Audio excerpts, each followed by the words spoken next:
It's crazy. President Trump, welcome back to Meet the Press. Thank you. I want to dive right into this, a lot to get to. Good. There are a number of things that make your campaign unprecedented. You are the first former president to run for re-election in more than 100 years. You are facing 4 indictments. You have an incredibly significant lead in the GOP primary polls. But I want to ask you this, Mr. President. Why do you want to be president again? Well, it's a very simple answer, and I can give it very easily. It's called Make America Great Again. Our country is in serious trouble. I don't think we've ever been so low in terms of certainly opinion, world opinion, and country opinion. People are devastated. They look at what's happening with millions of people coming in, millions of illegal immigrants coming into our country, flooding our cities, flooding the countryside. I think the number is going to be 15 million people by the time you end this. By the end of this year, I think the real number is going to be 15 million people. They come from prisons. They come from mental institutions, insane asylums. They say, sir, please don't use that term, but it's true. They're terrorists at a level. It was very interesting. On NBC, I saw a poll, and I saw some statistics, and it said in 2019.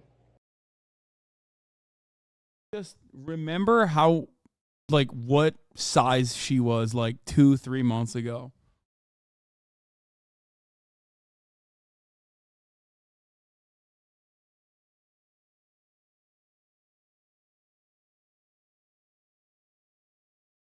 Oh. I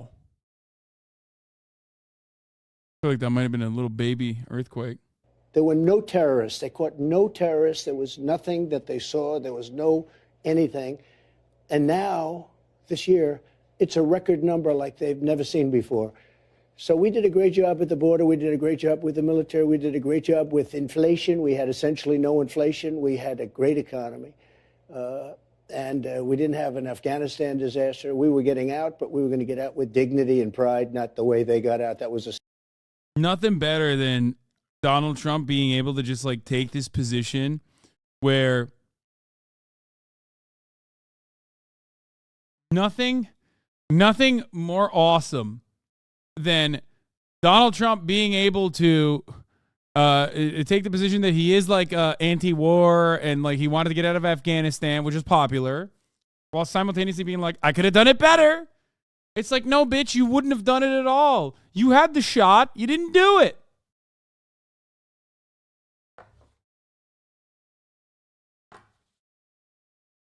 It's crazy. Surrender and an embarrassment and horrible. We gave $85 billion worth of equipment to the Taliban. The worst part about this is that, like, the Afghanistan withdrawal was bad. It was always going to be bad in some ways. You can't just, like leave a country after occupying it for 20 fucking years.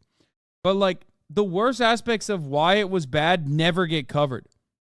Like, it's bad because there's no protection for the people of Afghanistan. It's bad because, like, we took their money and didn't give it. Like, we still haven't given it back to them. It's bad because, like, we're refusing to allow, like, actual NGOs that used to operate in Afghanistan and continue operating in Afghanistan. You know what I mean? Like, all this shit. Like, those are all the bad things. And except, like, when Donald Trump criticizes it, he's like, oh, it's bad because we left our weapons. It's like, no, man, that's not the bad part. Like, that you fucking left behind all this junk that you always leave behind because logistically speaking, it's more expensive and more costly to just like ship them back. You know? It's so stupid. We had death, so much death and so much horrible destruction. And it was a terrible thing. I think it was the lowest point in the history of our country. Now, with all of that, we can change it and we can make America great again. And that's why I'm doing this. Well, and you have talked about a lot. We are going to delve into a number of the issues you brought up. You talked about all the people coming across the border. Of course, a lot of families also coming across the border as well. I want to talk to you about that a little bit later on. But first, let's talk about the breaking news today. We learned just a short time ago that the president's son, Hunter Biden, was indicted by a federal grand jury on 3 gun charges. Given that, Mr. President, can you continue to say that there are two systems of justice? Well, I think there's no question about it. He had a plea deal that was I don't know, dude. I find it pretty bad that USA leaves weapons laying around like an odd sock. Bro, I think it was an earthquake. Am I crazy? Maybe I'm on high alert for no reason.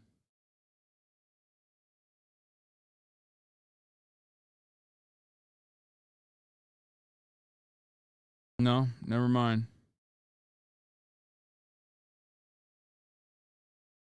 Nope. Okay. Just Kaya laying down. Yeah. Probably. Okay. Fuck, what was I going to say? God damn it. Leaving equipment is the least of their worries. It's impossible to maintain without their expertise in the supply chain. Yeah. People talk about it.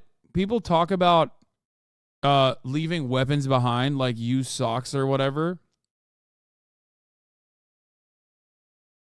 And it's really interesting because it's like, dog, you think the American military did not factor this in? You know what I mean? Like, you think the American military was like, oh man, fuck, we just decided to leave these guns behind. Like, no. What are you gonna, like, all of that requires a $1 trillion operation to keep it running. And even then, if you know anything about the fucking military, you know that even with the trillions of dollars of funding, especially overseas operations, are constantly fucking up. These guys didn't have support on their armored personnel carriers underneath the fucking cars. And they had like a ton of veterans, a ton of fucking active duty people on tour get their dicks blown off by fucking IEDs until they were like, oh yeah, I guess we have to like do something about that. Like, what the fuck are you talking about? They lost the fighter jet on U.S. soil literally today. Yes, part of the problem is like, it doesn't fucking matter. It doesn't matter that, what do you call it? That they're leaving behind like old ass shit. Okay? It kind of doesn't matter. Like, it's not as big as a threat as you claim it is. Especially when considering the reality that we've given these guys like sidewinders and you know, like actual fucking anti-aircraft guns and trained them on it before the Afghan Civil War. Like, they used those against American military. You know what I'm saying? Like, what the fuck are we talking about?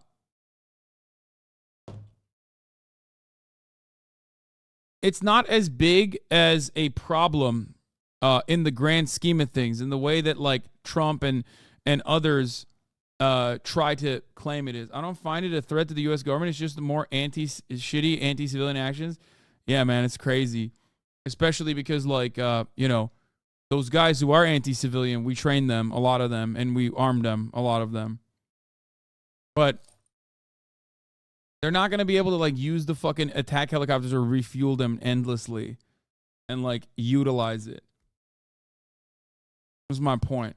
They usually scrap it before they leave it behind too, so.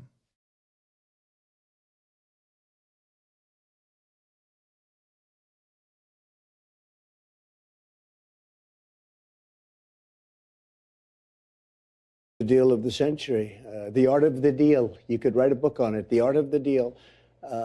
And all of a sudden that was broken up by a judge who was able to, a brilliant judge actually, who was able to see through what was happening.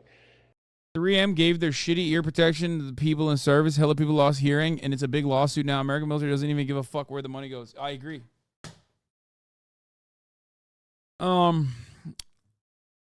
Like, I think people greatly overemphasize the issue of leaving behind equipment. Not that it's a good thing, obviously, but I think people make it seem like that's a big problem for modern day Afghan existence. And it's like, you know what's a bigger problem? Billions of dollars of funds that we've seized and we're not giving back, and also not allowing NGOs to operate in the fucking region. Okay? Those are significantly larger harms upon the Afghan civilian population. Okay? If we gave a single shred of a fucking shit, we would do something to change that result. Okay?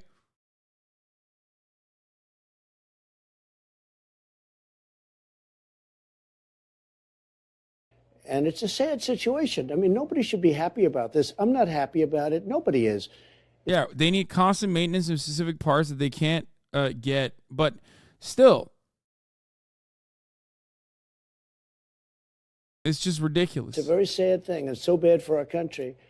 But, you know, if you think about it, I've been under investigation from the day I came down the escalator, and a phony investigation, fake investigations, investigations that I beat every single time, still under investigations. But it's a very sad thing, and it's a slippery slope. But Mr. And dangerous, very dangerous for our country. But you talked about the plea deal, but now Hunter Biden's been indicted. He's facing very serious charges. So doesn't that undercut your entire argument that there are two systems of justice in this country? It's one of 12 charges. There are 12 possible charges. And he's this still is under the only charge investigation. that doesn't affect his father. Well, he's still under investigation. Well, sure, maybe. I mean, let's see what happens. But this is the only charge that doesn't affect Joe Biden. This was the gun charge. But gun charges are very serious. You know, people have had gun charges and gone to jail for a lot of years. I pardoned some people who I thought it was just horrible what happened, but they were put in jail for many, many years, rappers and others. So, look, it's a bad thing. GOAT. But it's one of 12. And it's the one. He's trying to say the only thing that they're charging him on is an issue that, like, can't be tied back to Biden. That's what he's saying. He's complaining that, like, it's only the gun charge they're hitting him on because, like, he's claiming that there is, like, you know, a little bit of back and forth, maybe some wheeling and dealing happening with the prosecutors in the situation. Ironic because, like, the independent prosecutor is, like, a Trump appointee, but, you know. Charge that doesn't affect Joe Biden. Well, of course, there's no evidence that the president has any link to his son's business dealings. Let me ask you, though, well, I don't necessarily agree. He called in. You mean he called in all these meetings? He was calling in on the meetings. He was put on speakerphone and every single day. And the witness literally testified. many, many calls. And what about the fact that he got rid of the prosecutor for $1 billion? Well, the witness you testified. You don't get rid of this prosecutor, we're not giving you $1 billion to Ukraine. He said that. I mean, there are a lot of things here. Mr. President, the witness who testified, though, said that he never heard any discussion of business when President Biden was put on the phone. Wait a minute. You saw the prosecutor thing on television, because I saw it on your network. He said, you don't get rid of this prosecutor, I'm not giving $1 billion. That was looked into as well. And as you know, there was never any wrongdoing. If I ever said that, quid pro quo. Huh. She should have asked him if he's going to pardon Hunter like he did Kodak. Yeah. I love how they reverse the prosecutor. Yeah, why doesn't anybody just go like, okay, if it was Hunter Biden that wanted this prosecutor gone, like why was Victor Shokin working, according to our research at least, with at the behest of the Burisma executives? Like why was he holding up an investigation, an international investigation into Burisma? Like, what's the answer there? Like, oh well, he was too stupid. He didn't know what was in his best interest. He still wanted Victor Shokin fired. Well, let's move on to what a second Trump term would look like. No. When you launched your campaign in March, you told the crowd. The question wasn't about Biden. It was Trump's belief that there are two justices. Even then, you're just wrong. Why not answer my question then? If you know more than the U.S. military, then why can't you figure out a way we don't watch out? Oh, come on, dude. Why don't we have to watch ads on top of every hour? Like,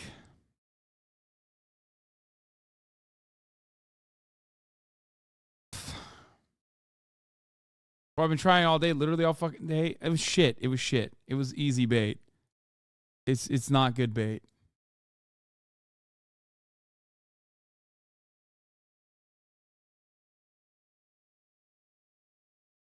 but it's true regardless. The United States military has figured out a way to avoid the top of the hour ad break. Okay, it's called a $5 a month subscription, or it's called a free one in the form of a Twitch Prime, or it's called getting gifted a sub. Okay, now those are the three ways that you can avoid the top of the hour ad break if you would like. Here's a 3-minute ad break now. Hasan, you've fallen the fuck off getting debated all the time now. I know, I really have. Most people, thank you for the 5, get the subs. Neon Majestic, thank you for the 5 gifted subs. When is TwitchCon Vegas?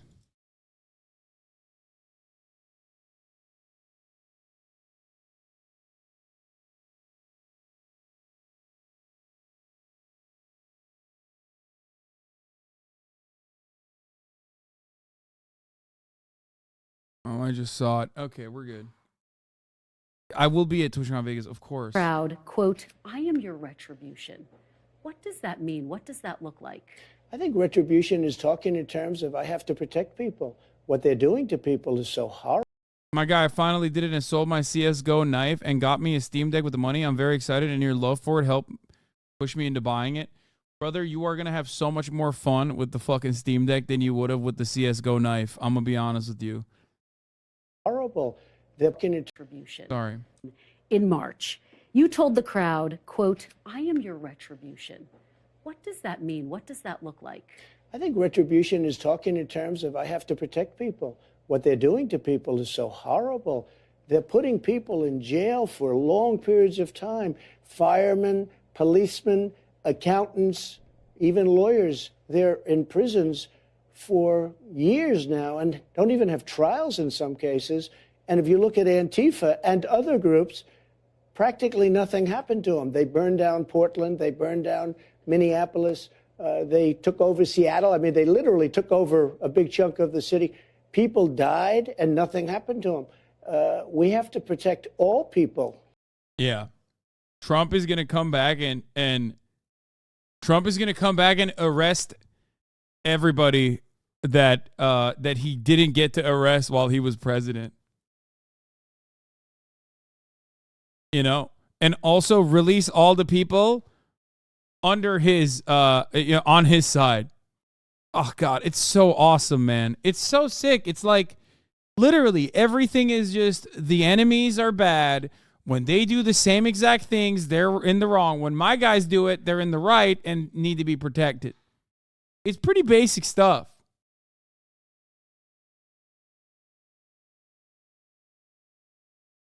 It's great. It's like cities were burning down. When my guys did it at the Capitol, very, very respectfully, they burned it down. And they got arrested for no reason. But when you talk about retribution, are you talking about directing your attorney general to try to go after your political enemies? When I talk about retribution, I'm talking about fairness. We have to treat people fairly. These people on January 6th, some of them never even went into the building, and they're being given sentences of, many years. Are you going to pardon and nothing those is people who've been happening? convicted? Well, I'm going to look at them, and I certainly might if I think it's appropriate. No, it's a very, very sad thing, and they're dividing the country so badly, and it's very dangerous. Well, Mr. President, we're going to delve into that a little bit later on, but I want to stay on this idea of what you mean by retribution. Are you looking to appoint an attorney general who will prosecute the people you tell them to prosecute? I'm looking to appoint an attorney general who's going to be tough on crime and fair.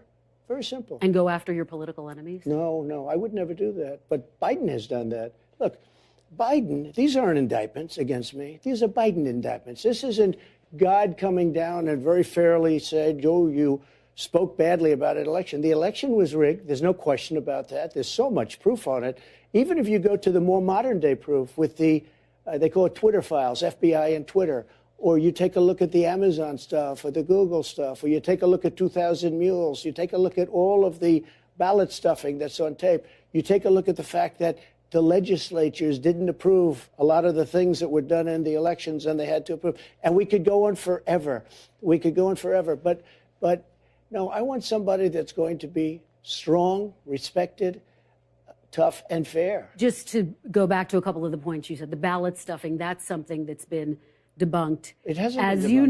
know, It's on camera. But I do want to keep moving forward. Yeah, but and of Kristen, course, it's on camera. Hundreds and even thousands and thousands of people. You take a look. True the vote.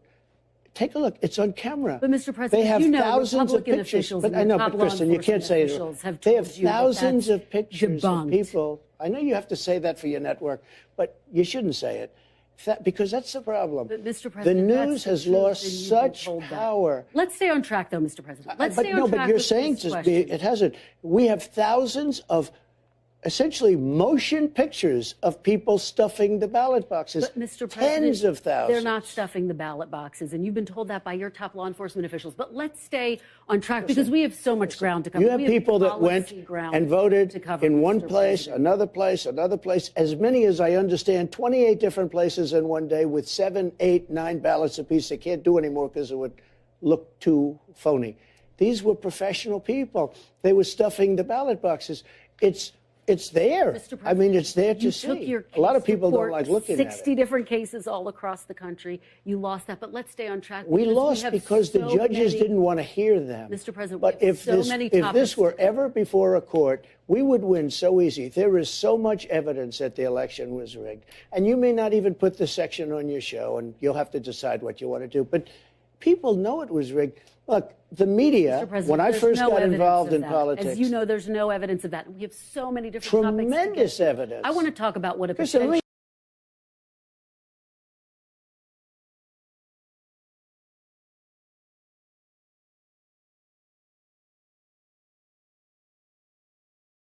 I mean, this guy was the president. Like this bickering old man who's currently under, like, I mean, he's gonna go to court for like acting out on some of the false information that he's like still peddling. Okay, he was the fucking president. So when I hear stuff like that, when I see stuff like this, it comes as no shock to me that the American government has lost an F-35. You know, $35 trillion program so far that barely flies and can't fly when it's like raining and shit. Okay? And now they lost one of them.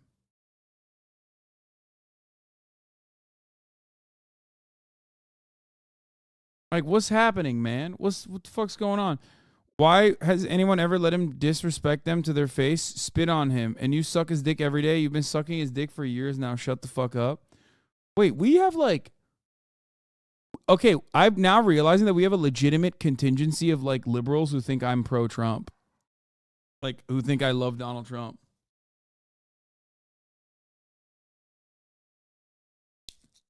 I'm no longer one guide by libs who think I'm pro-Trump. I'm now getting two guide.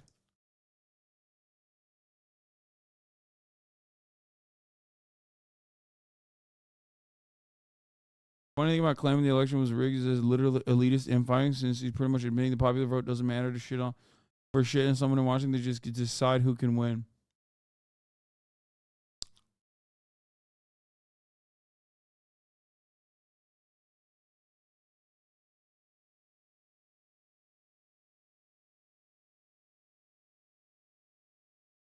That chatter is not a lib. They called gay people homos. Wait, what is the chatter's username?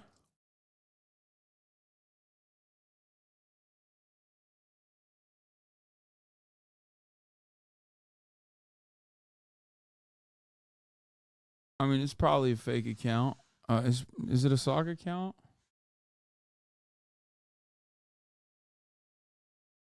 Okay, but Russiagate was way bigger than just Trump, and multiple Russian agents were convicted in court for interfering. I hate you because you're an Umar simp.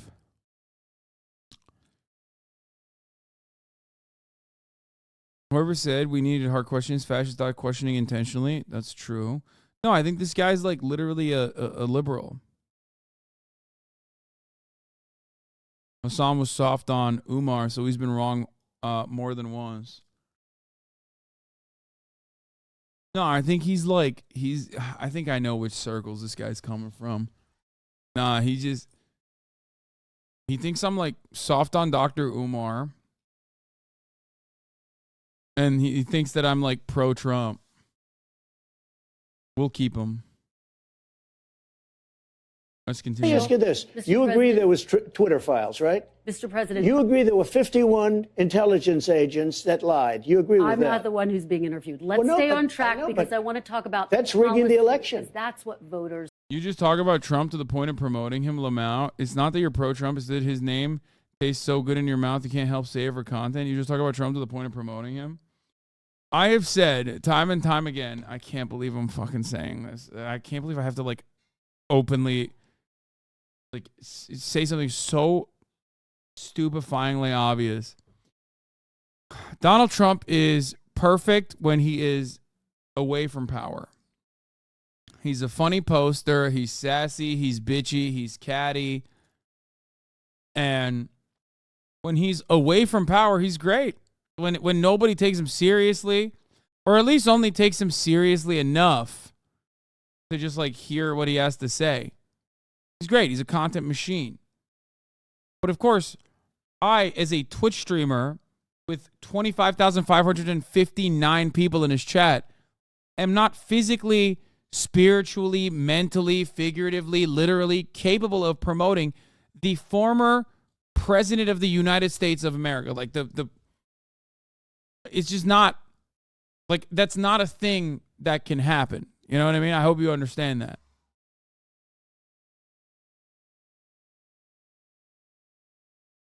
Like, one of the most famous people on the planet, right? The scumbag leftist sarcasm is sometimes a little much for a rank and file dem. Yeah. Want to hear about, Mr. President. Let's talk about what's happening on Capitol Hill Go ahead. right now. Go Speaker ahead. McCarthy announced that he was launching an impeachment inquiry this week into President Biden. Do you see this as a part of the retribution that you seek? No, not at all. I think, look, you look at the terrible things that have been happening with respect to Biden.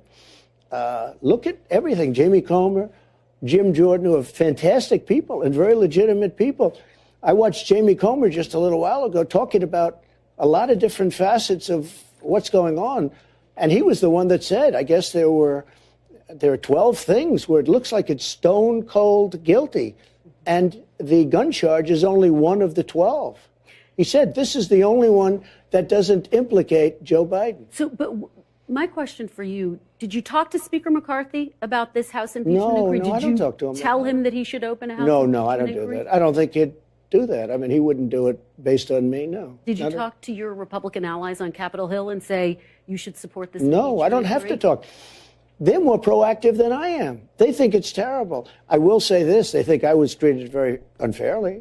I mean, when I was impeached for a perfect phone call, and now it turned out to be perfect, I hope you will admit that at least, because I was right, 100% right. But I was impeached for a perfect phone call. And how sad that is. And we had 196 to nothing vote for Republicans. Very unusual for the Republican Party. I was so proud of them. 196, the entire House, not one person dissented. And then other than Romney, who sort of gave me half a vote, but we had 100% in the Senate. People think I was treated very unfairly. Well, the people who And I know I was treated the people who very voted for that impeachment say that the phone call that you referenced was about a quid pro quo. It was perfect. But my phone call was perfect. My phone call was saying, please investigate any crimes that you see. And by the way, He's so back, dude. Come on. He's fucking back. His phone call was perfect, dude. He's right. Why are y'all chirping? Fucking most perfect phone call. Okay? Get the fuck out of here. I'm mandated to do that as the president of the United States. And it was really a call to congratulate him on winning the election. But What is it? Trump has a point on economy. That's all I said. You make the vote, not me. Trump has a point on the economy. Please, right now, explain to me what tax bracket you're in. Because Trump did not help you at all. Okay? If you think that Trump helped you with like massive tax cuts for corporations and the top 1% of wealth, let me tell you, you're not in that bracket, okay? You got like a $25 money back guarantee, okay? Month over month. And that's gone. It expired already. That was the funniest part about the tax breaks, the tax cuts, was that he ripped the estate tax, okay? He gutted the estate tax further. The death tax for Republicans, okay? And that's the Republican way of talking about the estate tax. He also gave tax cuts to every single tax bracket except the tax brackets outside of the top tax bracket and the corporate tax rate was slated to expire. That's right. The Trump tax cuts were made permanent for the top tax bracket and also the corporations, whereas everyone else's tax cuts, which were already tiny anyway, okay, they have expired. So you're paying more in taxes year over year. You're paying the same amount of taxes you're paying that you did before the Trump tax cuts. Right now, every rich person in America says Biden destroyed the economy. Will they profit immensely from his policy and pass the cost of inflation directly to us? These people are ghouls and will act like they are being cheated even when they're winning. Yeah, of course. So that people like I Am Legion 19XX can come in here and say say the exact same things without putting any thought, any care, any consideration into it. Like how was your economic circumstances better? How did they improve under Donald Trump?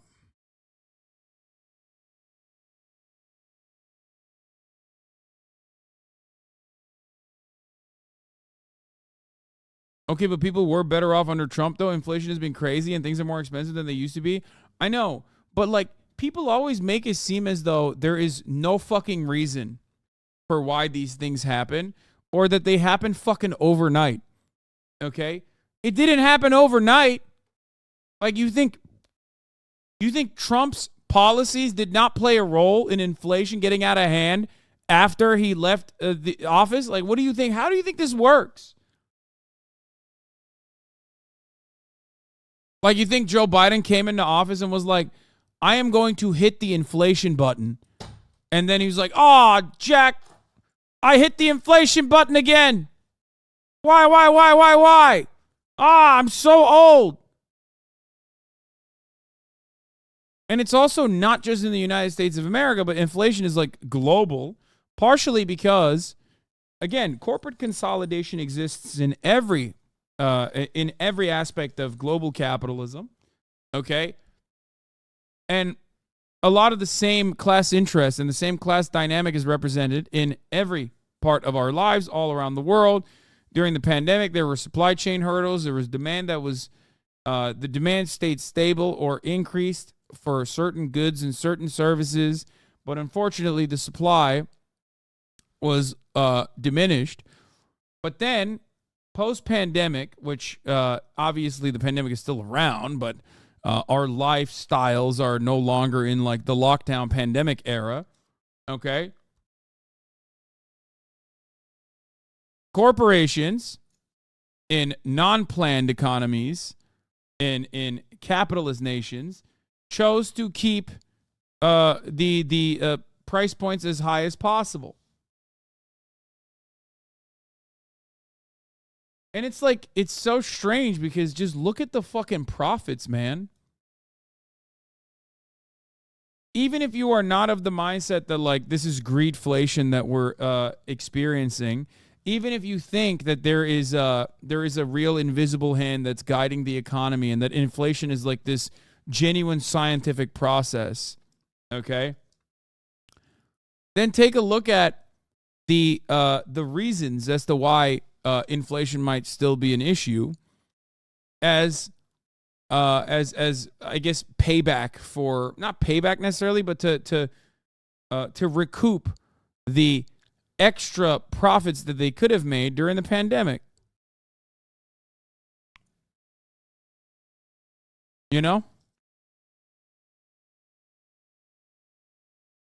Highly fraudulent PPP loans not used to keep workers on payroll. The increased quantitative easing and reduction in corporate taxes also contributed to inflation. Yeah, even on neoclassical terms, obviously, every fucking dude chirps about the money printer going brrr, but like nobody ever thinks about where that money printer was directed at during the pandemic. Everybody thinks about like the fucking minuscule amount. That was actually pretty good, for the record. The Trump bucks were very good, but that amount is not the reason why fucking inflation is skyrocketed. The real reason why inflation skyrocketed is there's plenty of other avenues that the money was printed towards in the direction of that didn't necessarily. I don't buy the PPP explanation. How?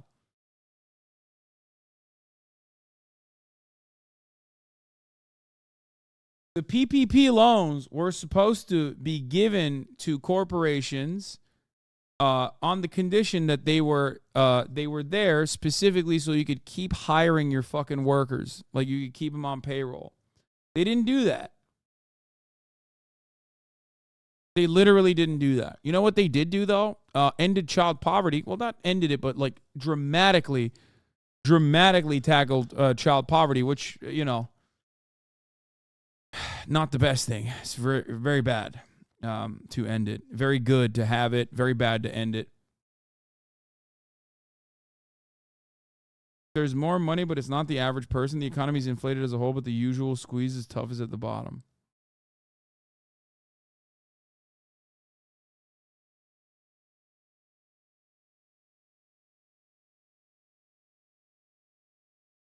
My company got a $3 million loan, and the only thing they gave us was one free large pizza a week, and that was only for a month.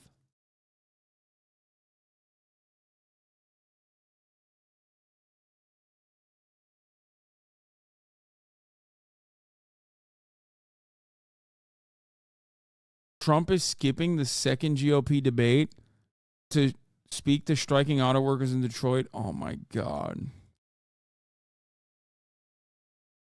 Okay, this is actually going to be really interesting because Sean Fain is not a Trump fan by any means. So we'll see how this plays out for him.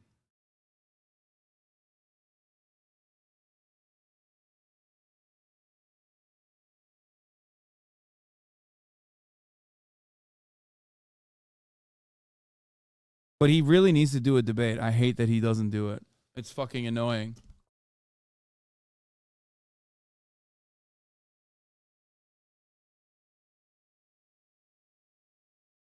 Anyway, let's continue. Mr. President, let's... No, when you talk about quid pro quo, please don't talk about quid pro quo because there was none in the call at all. Where there's a quid pro quo was when Biden said very strongly, we're not going to give them the $1 billion unless they get rid of the prosecutor. Yeah, they did. So that's a really interesting take from Donald Trump because Biden didn't do that in a private conversation that he didn't think that everyone would hear. He did it in broad daylight. Now, do you guys know why Biden did that in broad daylight? Like openly went to Ukraine and said, we're going to withhold aid. Well, not necessarily aid, but loans. Because he doesn't have the fucking power single-handedly to do that as the vice president because the World Bank and the IMF wanted the fucking prosecutor removed, okay? It was not specifically because Biden was like, oh, give me some information about my possible political opponent coming up in the next election, Jack. No, he was like, fire Victor Shokin, he's corrupt. That's it. He said, fire Victor Shokin, he's corrupt. This is not just my opinion. This is the opinion of the IMF and the World Bank. They're not going to give you loans anymore. Okay, that's it. And not only that, but also Republicans in fucking Congress were also advocating for that. There was a bipartisan letter signed, as we saw in 2016, I think.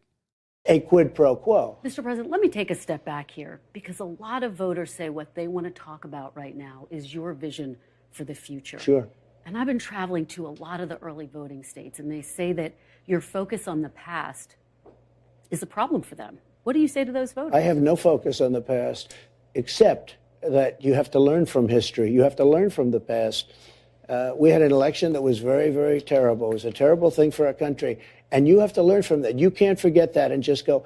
Now, with all of the things that we said, I had the best economy maybe in history. We're going to talk about it next. Right. So let's stay. I had the best economy in history, and I'm going to do it again. He's like, we can't keep focusing on the past. I had the best economy in history. You got to learn from that. Again, I had the best energy. We were energy independent, soon to be energy dominant. Now we're begging for energy. I mean, what they've done to this country, they're destroying our country. We're going to talk about the economy in just a minute. But before we move on from Capitol Hill, do you think Republican hardliners should abandon their threat to shut down the government over their spending priorities now that there is this impeachment? No, I think if they don't get a fair deal, we have to save our country. We have $35 trillion in debt. We have to save our country. So you would shut down the government? You'd support that? I'd shut down the government if they can't make an appropriate deal. Absolutely. Okay, let's talk about the economy. No, the fuck he wouldn't. You would never do that if you were president. That's so stupid. Like, no president would be like, yeah, I'll own it. I'll take the L. Get the fuck out of here. It's so dumb. But again, it's kind of the same. It's kind of the same fucking like the same ridiculous lie that he's like, I would pull out of Afghanistan, but I would do it right. Okay? It's like, okay, well, you know, you didn't, so we have no way of knowing, I guess. And I want to start by talking about this big standoff between the auto workers and the big three auto manufacturers. Yeah. My question for you, Mr. President, whose side are you on in this? I'm on the side of making our country great. The auto workers are not going to have any jobs when you come right down to it, because if you take a look at what they're doing with electric cars are going to be made in China. The auto workers are not going to have any. I'll tell you what, the auto workers are being sold down the river by their leadership, and their leadership should endorse Trump. The reason is, you got to have choice. Like in school, I want school choice. I also want choice for cars. If somebody wants gasoline, if somebody wants all electric, they can do whatever they want. But they're destroying the consumer, and they're destroying the auto workers. The auto workers will not have any jobs, Kristen, because all of these cars are going to be made in China. The electric cars automatically are going to be made in China. So let's talk about UAW's leadership. So this is his pivot. Listen. This is an important pivot because, like, we watched Tim Scott try to talk about the labor union activity happening at UAW Big Three auto manufacturers right now, and he literally was like, I mean, I don't know why I'm doing a Trump voice. He basically fucking was like, nobody wants to work anymore, okay? That is not a good take. But Trump is a Republican, so he can't openly be like super fucking pro-union, right? Like, but he also is a populist, so he has to be pro-union. Like, he has to be pro-labor force while simultaneously not saying that he's like pro-union, pro-labor force. These big three need to cave to the fucking demands that the union is making. You can't say that as a Republican. So he's in this like weird bind. Okay.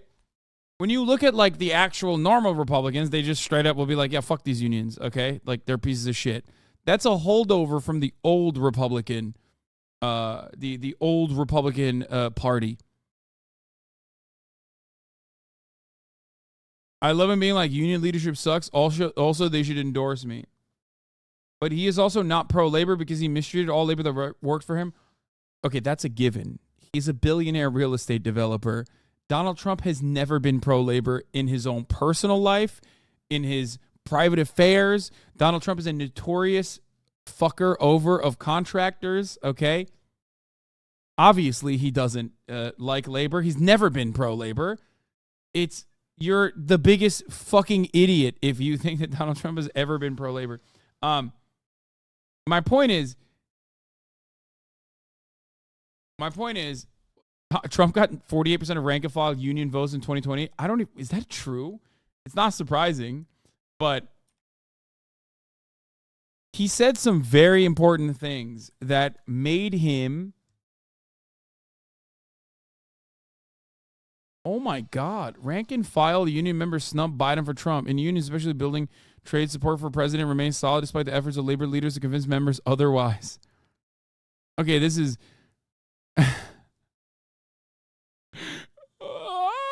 Okay, give me numbers. Where union voters have a sizable impact, roughly 1 in 6 voters nationwide is either a union member or comes from a union household. God, America is so stupid. I guess police unions are a part of this number, maybe. If that's the case, then that makes sense. Among members of the North America's building trades unions, there is a dead heat in swing states, with Biden receiving 48% of the vote and Trump 47%. You're a household name at this point. It says big fan of your content. Thank you. I don't think so, but thank you. I work at a heavy equipment dealer with a unionized shop, and I can guarantee 85% voted for Trump. I mean, I've talked about this before. I'm in the carpenters union, and I'm the only person I know at work who voted for Biden. I fucking love that, dude. I fucking love that. Hell yeah, baby. Oh, God, we are the dumbest fucking country on the planet, dude. Oh, man. I don't even fault them, to be fair. I have talked about this before. So I think the exit polls show a different reality. A household with a union member, 57% voted for Joe Biden. A household without a union member, 51% voted for Joe Biden. So 57% of households with a union member voted for Joseph Robinette Biden over Donald Trump. Now, of course, that means like not just the rank and file, but also the son or daughter or the wife of a union member or the husband of a union member. So like blue collar doesn't vote for Biden. That's not true. Stop. This narrative is so stupid. One, the American labor force is only 10% unionized, okay? 10% union participation in the overall American labor force. That's number one. Number two, if you look at the actual income, if you actually look at how this works, okay, on the income front, you're wrong.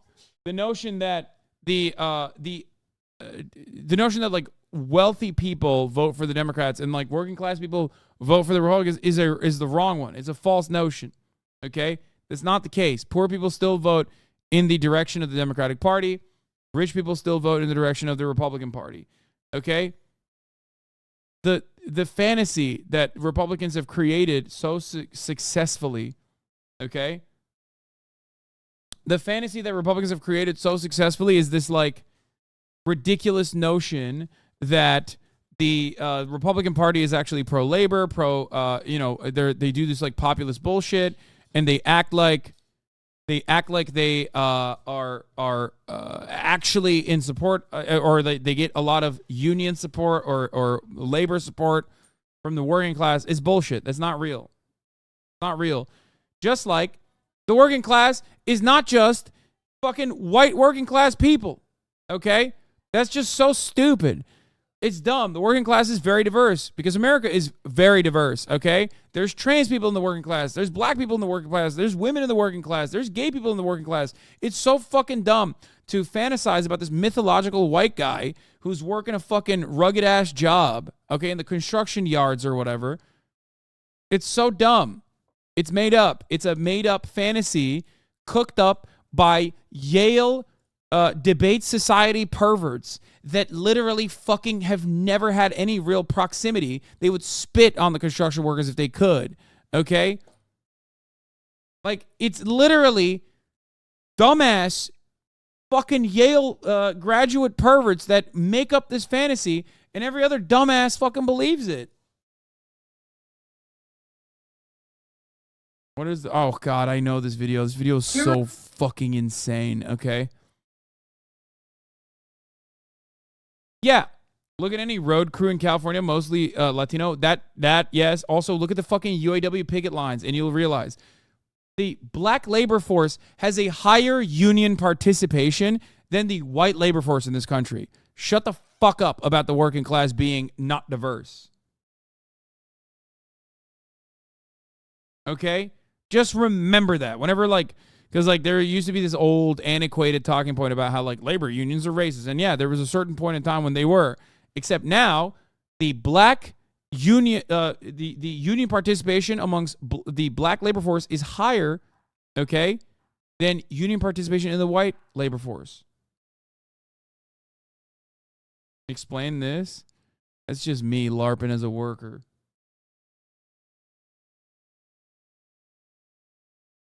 Yeah, if you want to see a place where there's not enough diversity, look to fucking C-suite, okay?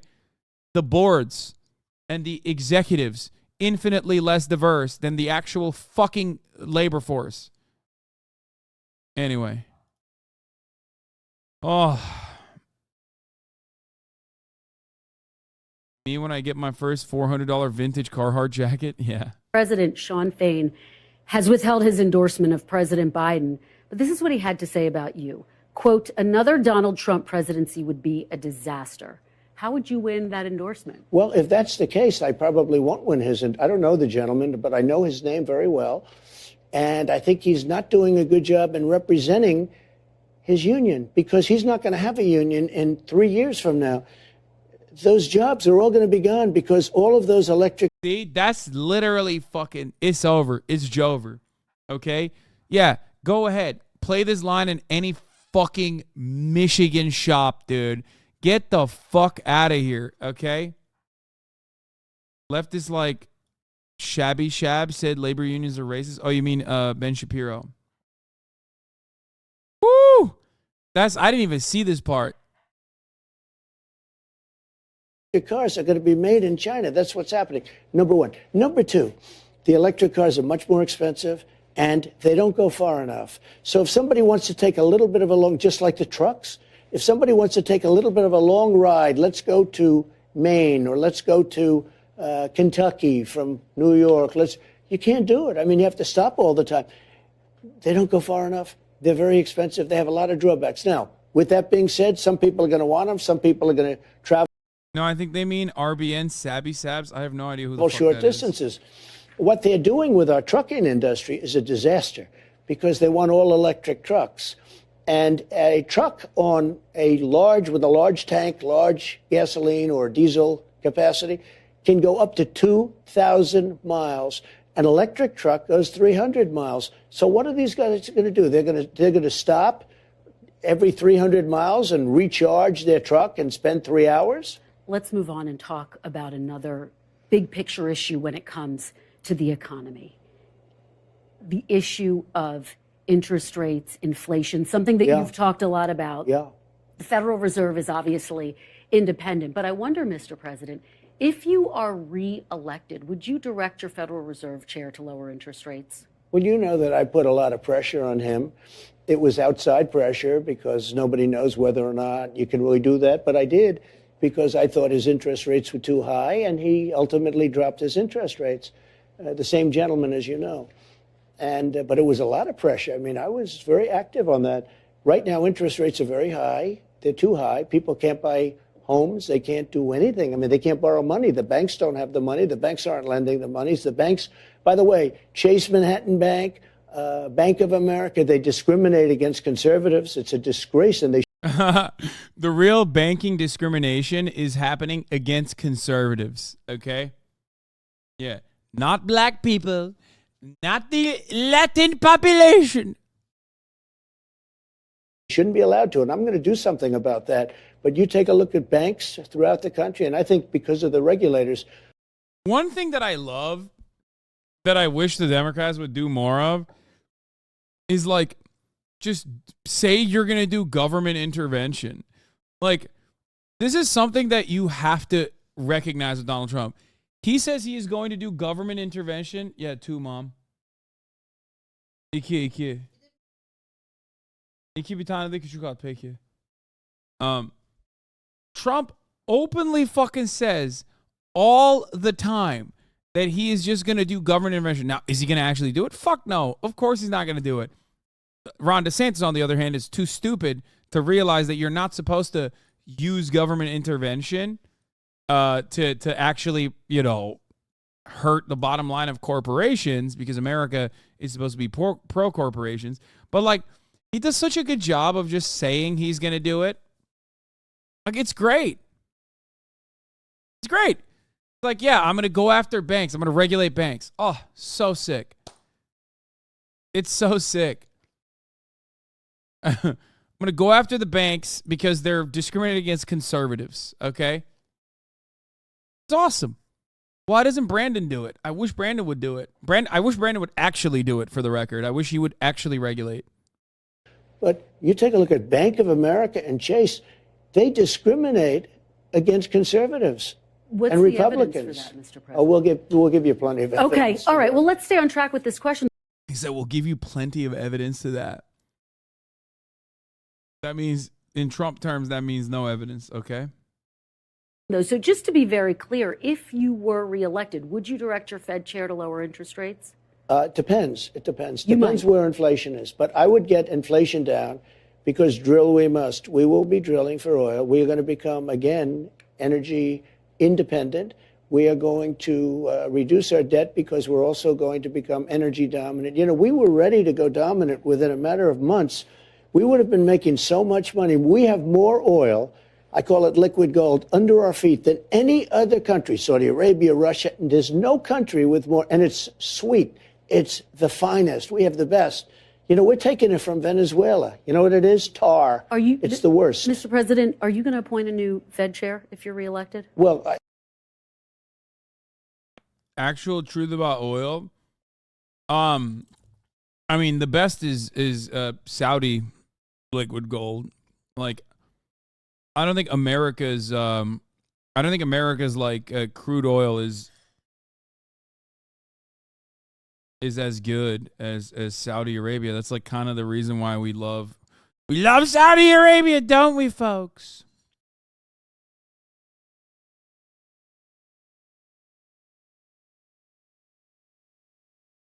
He did say it's sweet. You think he tasted the oil? No, he did not. I guess he would have 2 years left or something like that. So we'll see. But, Okay. All right. you know the word Joe? Yeah, Saudi oil is easy to get. American oil, not as easy. Boning. I did a lot of jawboning against him, and he ultimately lowered interest rates. We had What the fuck is he saying? low What? or something like. Appoint a new Fed chair if you're reelected? Well, I guess he would have 2 years left or something like that. So we'll see. But, Okay. All right. you know the word jawboning? I did a lot of jawboning against him, and he ultimately lowered interest rates. We had low interest rates. We had the best housing market ever. We had people buying homes. Today, people can't buy homes. Economists are looking at some of the figures right now. The fact that the unemployment rate is at 3.8%. And he's a net exporter of oil, but they're also cutting production to prop up prices in cooperation with OPEC Plus. Yet more price fixing is caused by the de facto oligopoly.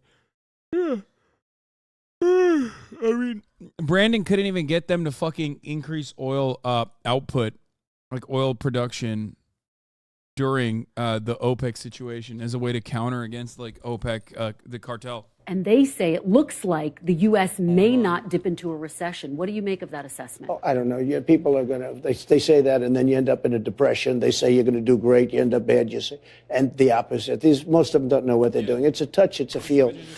And I predicted a lot of markets. I predicted a lot of things, frankly. You know, they say Trump was right about everything. I think that the way it's going now, you're going to have to, things are not going right now very well for the consumer. Bacon is up 5 times. Food is up horribly, worse than energy. Energy is starting to go up at a level that we haven't seen in a long time, meaning a couple of years since he took over, because I had energy prices very low. I had gasoline very low. He's got the epic bacon vote. Get the energy down, which they will never do. And they kept it artificial because they took the strategic reserves, which I had a lot to do with filling up for the first time ever. They took the strategic reserves and he issued it to everybody so that he could keep the gas prices down. Now, strategic reserves are at the lowest level they've ever been at, and we need that for war. And there are a lot of factors that have contributed to that. Well, no, the big factor is the fact that he took that oil. Let's talk about taxes. He took that and he wanted to have low gas prices for an election. And now we have nothing left. Mr. President, there are a lot of factors, including global factors, that went into that. Let's talk about taxes, though. I don't know why people stick up for him so much when he makes bad decisions like you. I don't know why, and I have a lot of respect for you, and you were very fair in the debate. But I don't know why you and other people say, oh, it's okay that he destroyed the strategic petroleum reserves. I mean, why do you do that? Or it's okay that he has open borders. Mr. Somebody President, was in your position, not quite as good, said this morning, oh, having open borders is a wonderful thing. I don't know why, and I think that's why the media has lost we're not so sticking up. much Mr. credibility. President, we're just having a conversation. Let me talk to you about taxes and your differences with President Biden over taxes. Sure. He wants to raise corporate tax rates to 28%. It's reported you want to lower them to 15%. Is that true? I'd like to lower them a little bit if we could, but what I want to do is we have to get some income coming in. You know, when I lowered taxes, we took in more revenue. To 15%, Mr. You know President? that when it depends on where we are at the time. You know, a lot happens in a year. But when I lower... Did you just say we want lower taxes? I'm going to lose my fucking mind. Anne bana bir tane daha harissa verir misin? Bu bitmiş. That's all.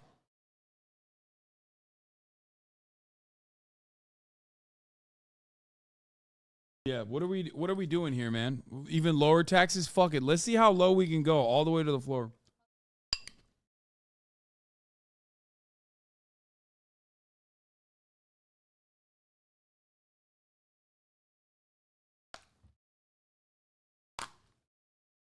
I think a just and equitable society would have zero corporate tax. Yeah. Zero. Corporations are not people unless they are voting with their dollars, in which case they are people and their dollars are speech. But corporations are not people when they're, paying taxes. So they should pay 0%. Negative taxes? I mean, that already exists. We already have negative taxes. It's called subsidies, dog.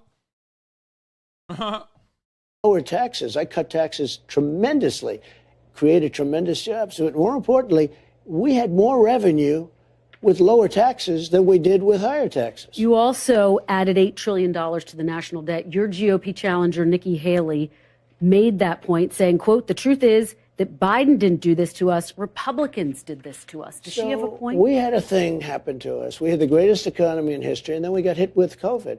And we had to keep this beautiful thing going.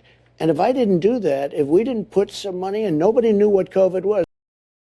Yeah, that's not where that's coming from, dog. Talking about the tax cuts that you were just flaunting.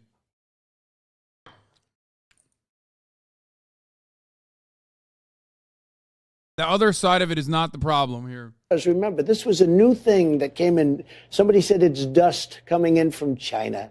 It came from China. They tried and denied it, or they tried for a little while, and we didn't let it. It came from Wuhan, actually, which now they agree. Everybody's now agreeing that it came from Wuhan. I said that years ago. But we had to do things that were very severe. We had to let some money come out. We were on the verge of doing. Bro, who didn't think it was coming from Wuhan? Like, what?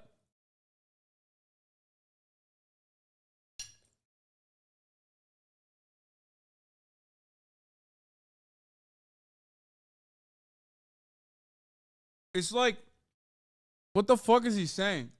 I guess he means like lab leak. Or that it was a bioweapon or whatever, you know what I mean? Which, at the time, was what his State Department was saying. And that never changed. The only thing that changed is the shitty ass fucking liberal media, and even the not so liberal side of media, like independent media, ran with that narrative that it's like probably a lab leak and not zoonotic spread, which there is no scientific consensus on. It's just a theory, just like zoonotic thread was a theory, and it's the more commonly shared theory.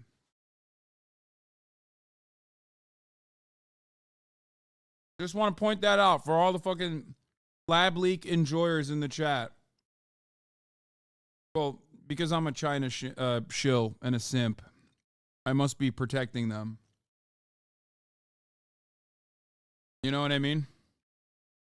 Classic Hasan.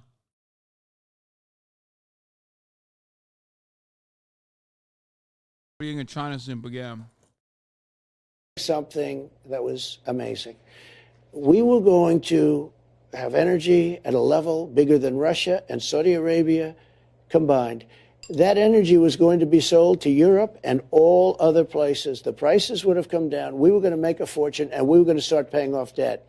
Instead, we got hit with COVID, people didn't need oil because nobody was driving all over the world. I mean, frankly, it was a disaster. What China did to the world with COVID is something that we're going to get to the bottom of, and they have to pay something back. You know, nobody can pay back the cost of all those lives and all the money that was lost, but nobody can pay back the lives and all of the damage that was caused, but including China. But you know what? They have to pay something back. To Nikki Haley's key argument, though. What do you say to her? What does Nikki Haley know? I mean, I know Nikki Haley very well. She said, I'm the greatest president. She left. She said, I'm the greatest president. Now she's running for office and she says something. Look, Nikki Haley doesn't know anything about it. She's a politician. She knows nothing about it.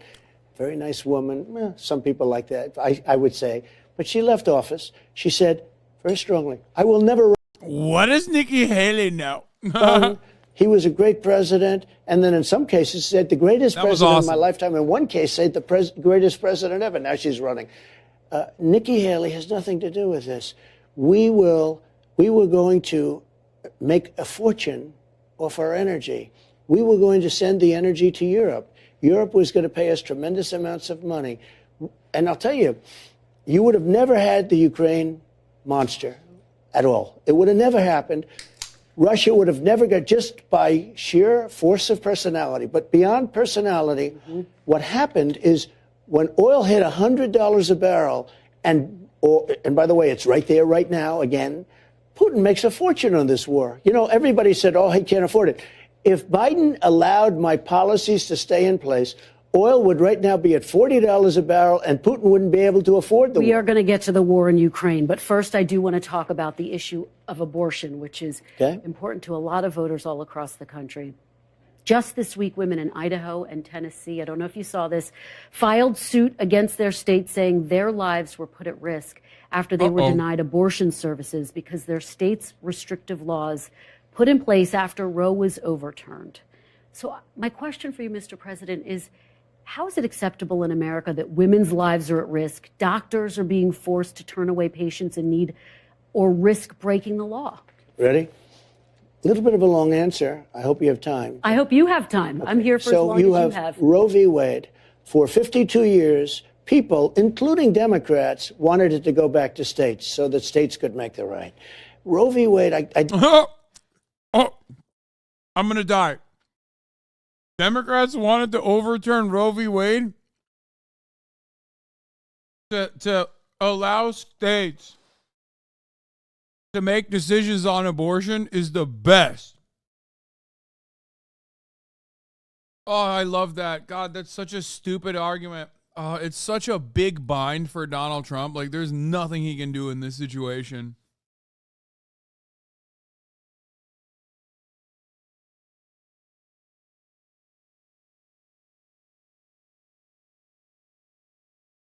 did something that nobody thought was possible, and Roe v. Wade was terminated, was put back to the states. Now, people, pro-lifers, have the right to negotiate for the first time. They had no rights at all.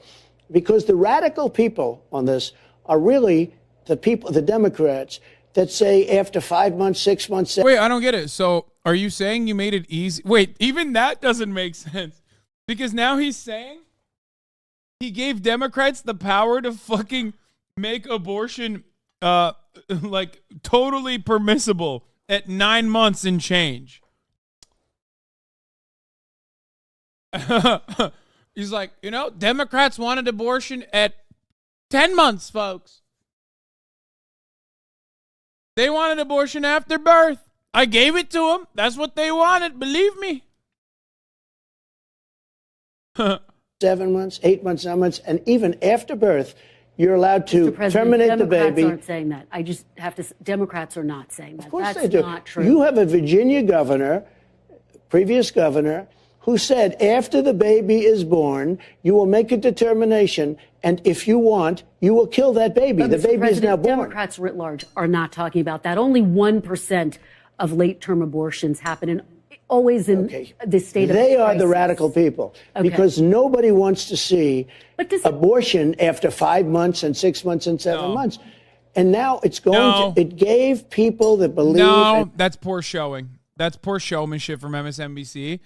And normally I would say their incompetence is by design, But this is not an issue that they need to be incompetent on because it's a deeply unpopular one. Now, you have to be better. You have to be better at countering this. No, sorry. You have to demonstrate competence in this situation. There is no material reason for you not to. Normally, I would say, they're deliberately, by design, not offering pushback. She's just doing a bad fucking job here. And I think the counter in this situation is, I know people in the chat are saying, oh, I'm surprised she even delivered any pushback at all. I know. Okay, I know that we have low expectations. I get it. But this is one area where, no, especially as a woman too, you literally could have easily been like, what are you talking about? What you're saying is incorrect. It's simply incorrect, okay? The governor you're pointing to is not like, that's not a real quote from the governor.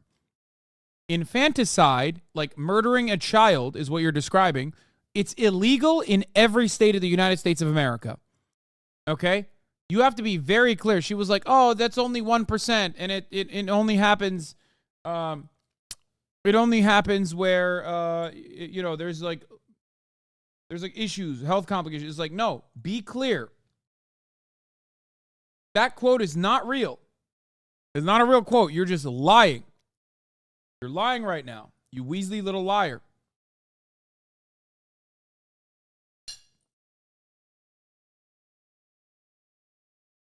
Only some Democrats want to kill babies. Exactly. That's like a fucking stupid counter. And pro-life, look, just so you understand, it's pretty much 50-50. It's a 50-50 issue. Amazing. If you look at the charts, it's been 49-51. It's been like that for many years. Goes both ways. No, it's not! 51, both ways. Ready? I was able to do something which gave at least pro-life people a voice. Now it's going to work out. Now, the number of months No, it's not! Fuck! It's not! That's why you can't even fucking stand on top of a fucking mountaintop and be like, I did this. Because if it was 50-50 and you know how to read the fucking room, you would not be pussyfooting around it. Like, oh, I just gave people the right to choose. That's what I did. I'm pro-choice. Fuck you. You know the shit's unpopular.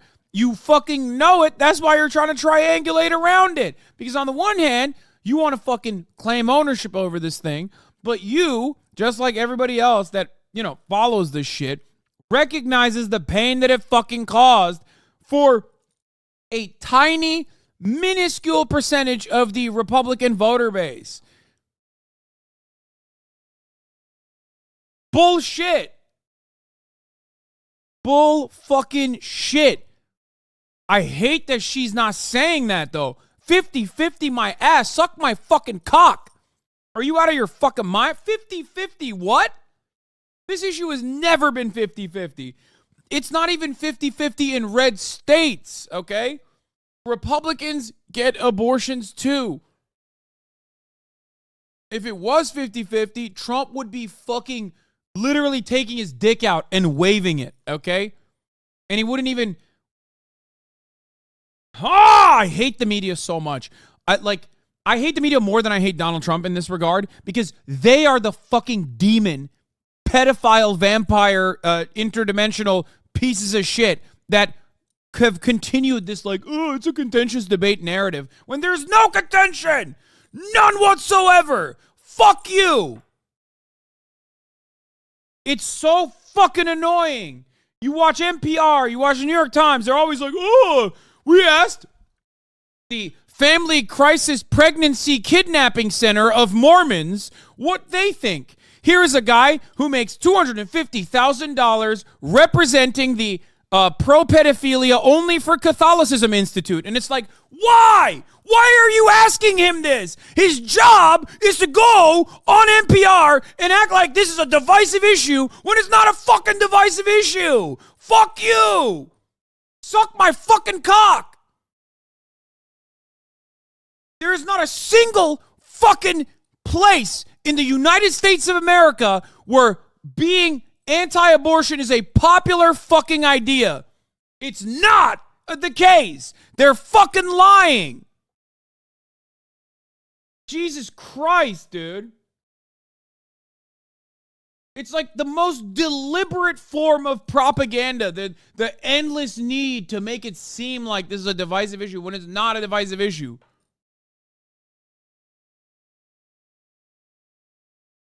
Can you and you're going to answer have this something where question? everybody comes together. Does it bother? No. Hold him to account. He said 50-50. Ask him why, if it's 50-50, that he's like tiptoeing around his major accomplishment.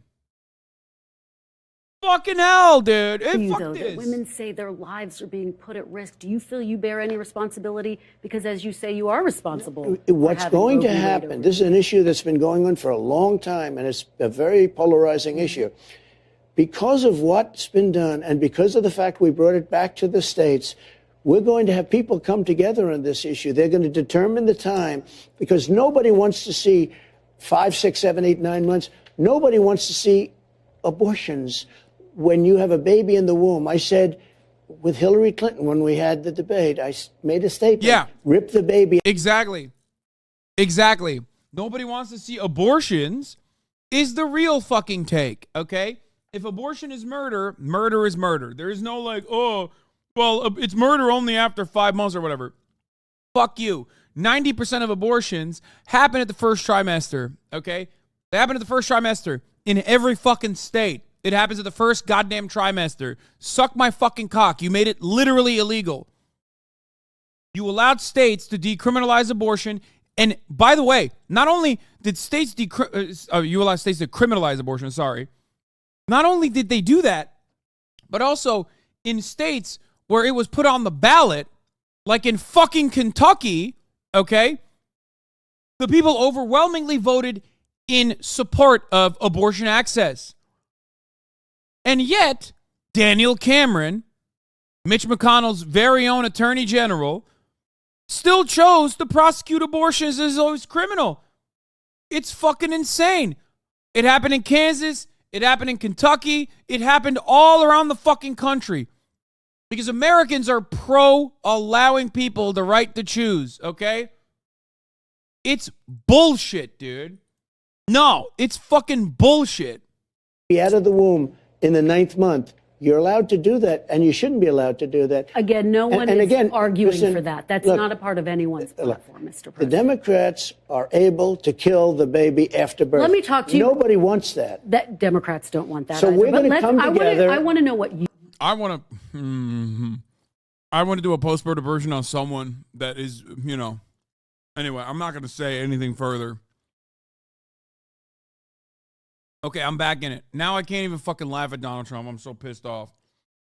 I hate this shit so much. This is like, oh, it's so frustrating. Just fucking say he's lying, okay? Say he's lying. Meet the press, okay? Meet it. Meet the press. It's not meet the president's dick in your fucking mouth, okay? It's meet the press. Be the press. Do the press thing, okay? Press him. It's so fucking frustrating, dude. What are you doing?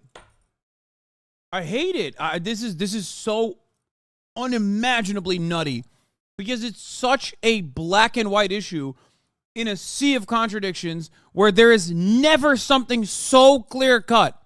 Okay? Americans are fucking stupid. We can't agree on anything. This is the one issue that we fucking agree on. Fuck. You want. I want to know what you're going to do if you're We are going to come Would you sign together. federal legislation that would ban abortion at 15 weeks? No, let me just tell you what I do. I'm going to come together with all groups, and we're going to have something that's acceptable. Right now, to my way of thinking, the Democrats are the radicals. Because after 4 and 5 and 6 months, but you have to say this, after birth. You have New York State and other places that pass legislation where you're allowed to kill the baby after birth. Mr. President, I want to give voters who are going to be weighing in on this election a very clear sense of where you stand on this. I think they're all going to like me. I think both sides are going to like me. What's going to have to happen is you're going to have By the way, this is him This is him literally trying to argue like he did last time. This is how he won last time. So it's like classic. He's doing the same thing. This is MAGA 2.0. Okay? It's over. You were the president. Your decisions and your actions and your appointments created the new environment that we're in.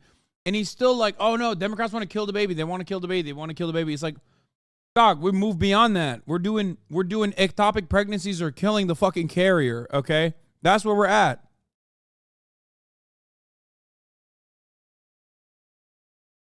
Oh, man. He needs new talking points. He can't. He can do nothing on this. You want to know something really sad for the Republican Party? At the top of the hour, there's a 3-minute ad break. It's really sad for everybody, not just the Republican Party. And if you no longer want to see those ads, all you need to do is subscribe, which you can do for $5 or free with a Twitch Prime by connecting your Amazon Prime account to your Twitch account. Okay? Here's a 3-minute ad break now. Okay. What's really sad for the Republican Party's state of affairs, okay? Let me tell you something. What's really sad about the situation is that this is the best messaging they have. It only gets worse. It only gets worse from this point on. Donald Trump tries to say, oh, well, we need to have a conversation, states' rights. And he tries to hand wave away the abortion conversation. The rest of them, with the exception of Nikki Haley, literally either have implemented really strict regulation in their states like Ron DeSantis, or Mike Pence, who advocates for a federal ban on abortion. So it goes way worse than this. At least on the messaging front, Donald Trump is the only one who's like recognizing, other than Nikki Haley, that this is a major problem for the Republican Party's future. Okay? But it's only a major problem if the liberal institutional Democrats and the liberal media, mainstream media, actually fucking hold them accountable. If you let them hand wave away and go, oh, well, you know, Democrats want to kill the baby, like shit like that. If you don't shove that fucking rhetoric back down his gullet, then what the fuck are you doing? What the fuck are you doing? You're not doing your job, and you're misinforming the American public. It's so fucking annoying. This question, Listen, please. You're asking me a question. What's going to happen is you're going to come up with a number of weeks or months. You're going to come up with a number that's going to make people happy.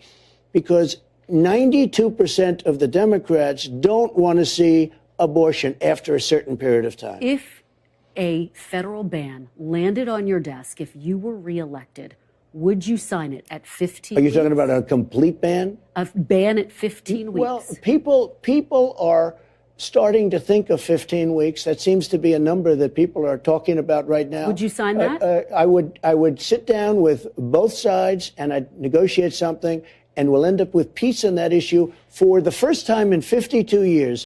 Look at that. One, there was already peace on the issue. So that part is a lie. But remember, look at him trying to fucking triangulate. That's why I have the Edamentum tweet. He's moderating for the general election. That is precisely what's going on. Okay? That's what he's doing. I told you that he was going to do this. I told you that he had always had a very interesting answer for the abortion question, because he has to, because he knows it's very fucking unpopular.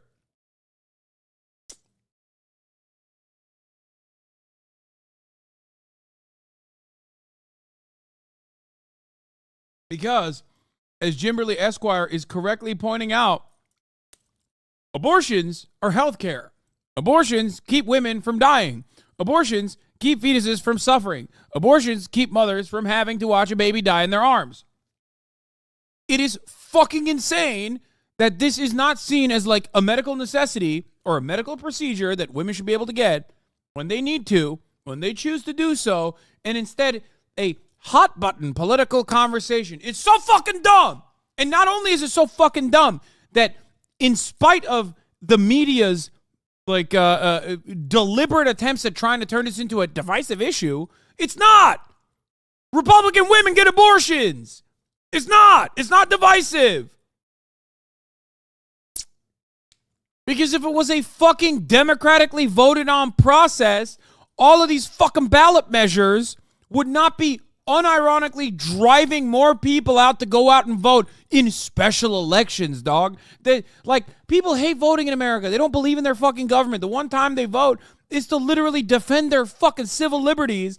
And when they're given an opportunity to defend their civil liberties, they're like, oh, fuck, I'm going to go out and vote. I have to do this now. Like, I don't give a shit, but I have to go out and vote. And then they do. And so much so, and they do it in such a fucking obvious way that now they're trying to fucking take off the abortion. They're trying to take off the abortion restriction or abortion access provisions from fucking ballot measures all around the country because the Republican Party is comprised of terrorists, okay? They are psychopathic, bloodthirsty terrorists who have no interest in democracy. And if you literally think that they are even remotely interested in democracy, at least the Democrats that don't like democracy posture like they care about democracy. Neither side cares. It's bourgeois democracy. But at least one side fucking postures like they give a shit. The other side literally tells you it's not a democracy. Shut the fuck up. If you are still at this point, like, trying to advocate for the Republican Party, I don't know what to do to you. I don't know what to say to you. You are the biggest fucking baboon on the planet. Oh. And the worst part about it is that liberals do a horrible job at even fucking defending it. Democrats are so bad. They can't even turn around and make, like, propaganda off of something that they're supposed to. Fuck. I'm not going to say I would or I wouldn't. I mean, DeSantis is willing to sign a 5-week and 6-week ban. Would you support that? You think that I goes think what too he far? did is a terrible thing and a terrible mistake. But we'll come up with a number. But at the same time, Democrats won't be able to go out in 6 months, 7 months, 8 months and allow an abortion. There you go. And Kristen, you have to look at this because you said no. He's right.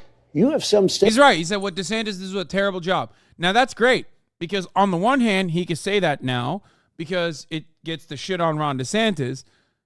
And on the other hand, he can literally look like the moderate, reasonable one in comparison to Ron DeSantis.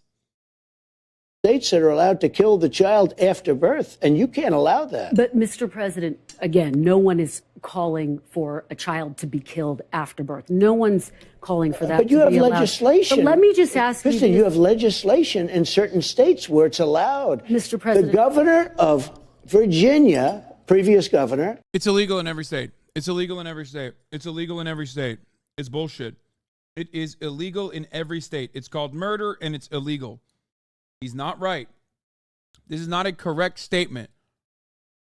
What the fuck is happening, dude? You can't just fucking make shit up. He's making shit up on television.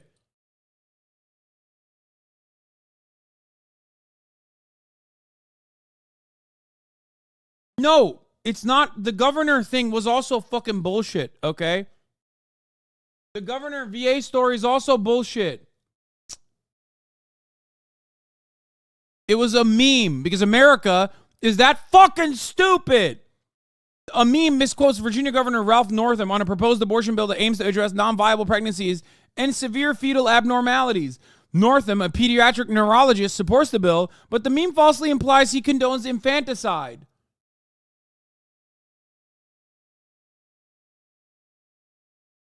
That's it. That's where we're at, man. It's a fucking made-up meme calling him, the governor of Virginia, a baby killer. The infant would be delivered, kept comfortable, then terminated, is the quote. Then behind Northam, here, let me see if I can find the actual meme so you see how fucking stupid we are as a society. Here, this is it. You want to see the fucking meme? This is the meme.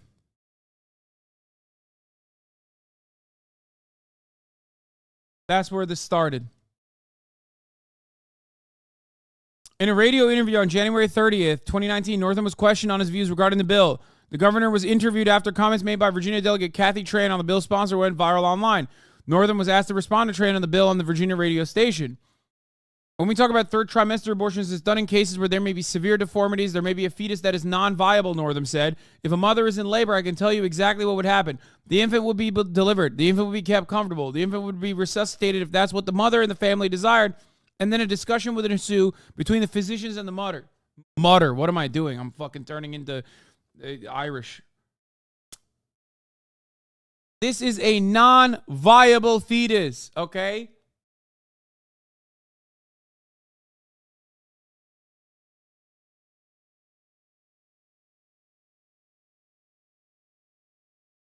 Pregnancy terminations on the third trimester only happen to non-viable fetuses that have severe complications for the carrier.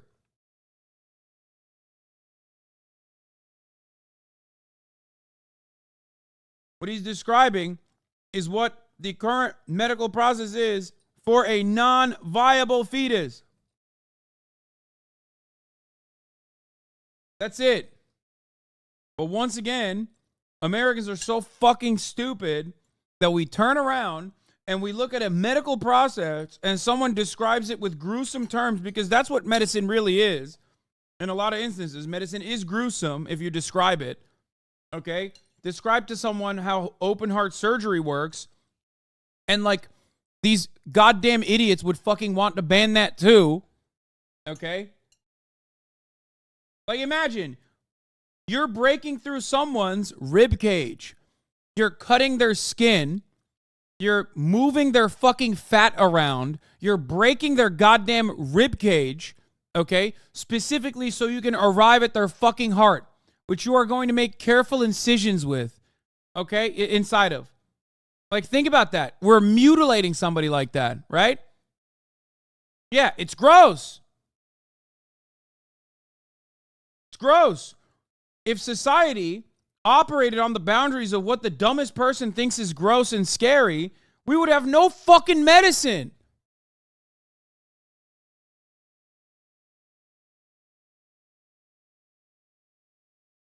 We need to ban doctors, brother. What the fuck are they doing? And honestly, that's where we're moving towards right now. That is the direction that we're heading towards, honestly. So it's great. It's going to get to a point where it's like only rich people, like the mega wealthy in like certain enclaves, are going to be able to fucking get any kind of medicine whatsoever.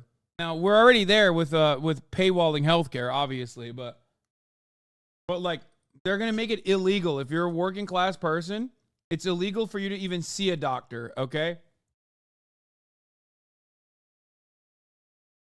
Yeah, Elysium. We're going to take all the doctors, we're going to ship them out to fucking space.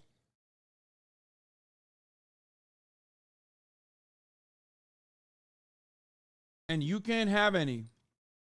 And then there's going to be idiots that are standing outside of like secret medical facilities where they're operating on people, and they're going to be protesting and trying to kill the doctors inside. You know what I mean? Because they're doing devil work. The only way to save someone is not by fucking, getting any kind of medicine, is by worship. Is by worship.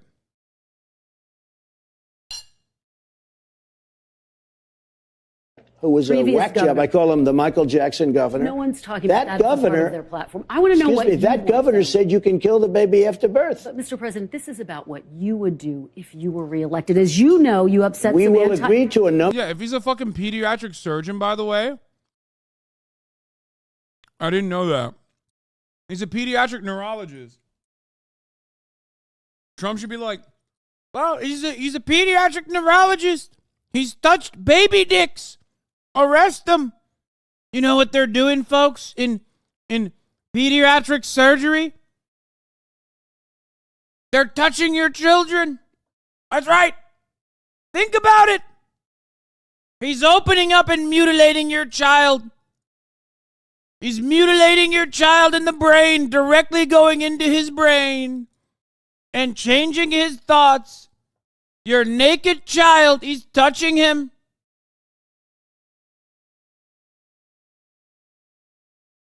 And then He derives profit. He gets profit out of touching your child and touching his brain, putting his hands all over your child's brain. Number of weeks, which will be where both sides will be happy. We have to bring the country together on this issue. Mr. President, when you talk about negotiating, I think a lot of people think to themselves, this is an issue that they care about deeply in their hearts. I care about it too. They know where they stand, and they want to know where you stand.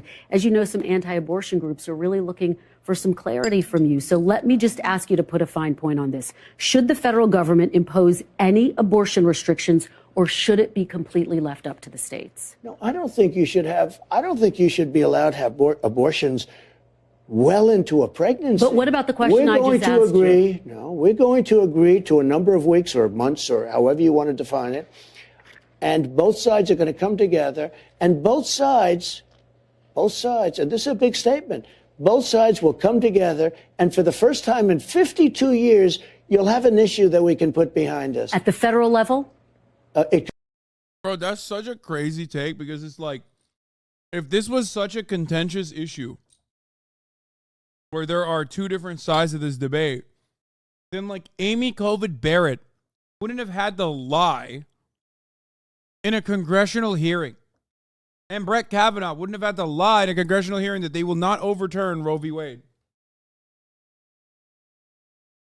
Like, why did they choose to lie about it then? And said they were like, oh, this is all settled. We're not touching that. I don't get it. I thought it was not settled. I thought it was not, you know. I thought it was so contentious that Amy Covid Barrett was like, well, we'll never touch it. It could be state or it could be federal. I don't frankly care. So you're not committed to a ban at the federal level? I will say this. Everybody, including the great legal scholars, love the idea of Roe v. Wade terminated so it be brought back to the states. It sounds like that's what you think, too, that it should remain a state issue. I would say this. From a pure standpoint, from a legal standpoint, I think it's probably better, but I can live with it either way. It's much more important. The number of weeks is much more important. But something will happen with the number of weeks, the amount of time. He doesn't look strong on this, though, which is kind of interesting, because being non-committal to the thing that you did while simultaneously, trying to, I think being non-committal to the thing that you literally helped accomplish is going to look weak on both ends, I think. Like for the anti-abortion crowd, the pro-lifers, they're going to look at this and go like, what is he trying to say? We want a fucking federal ban. Fuck you. And to the pro-choice crowd, he's already the devil, so I don't think they're gonna think he's like actually fucking in support of like reasonable legislation.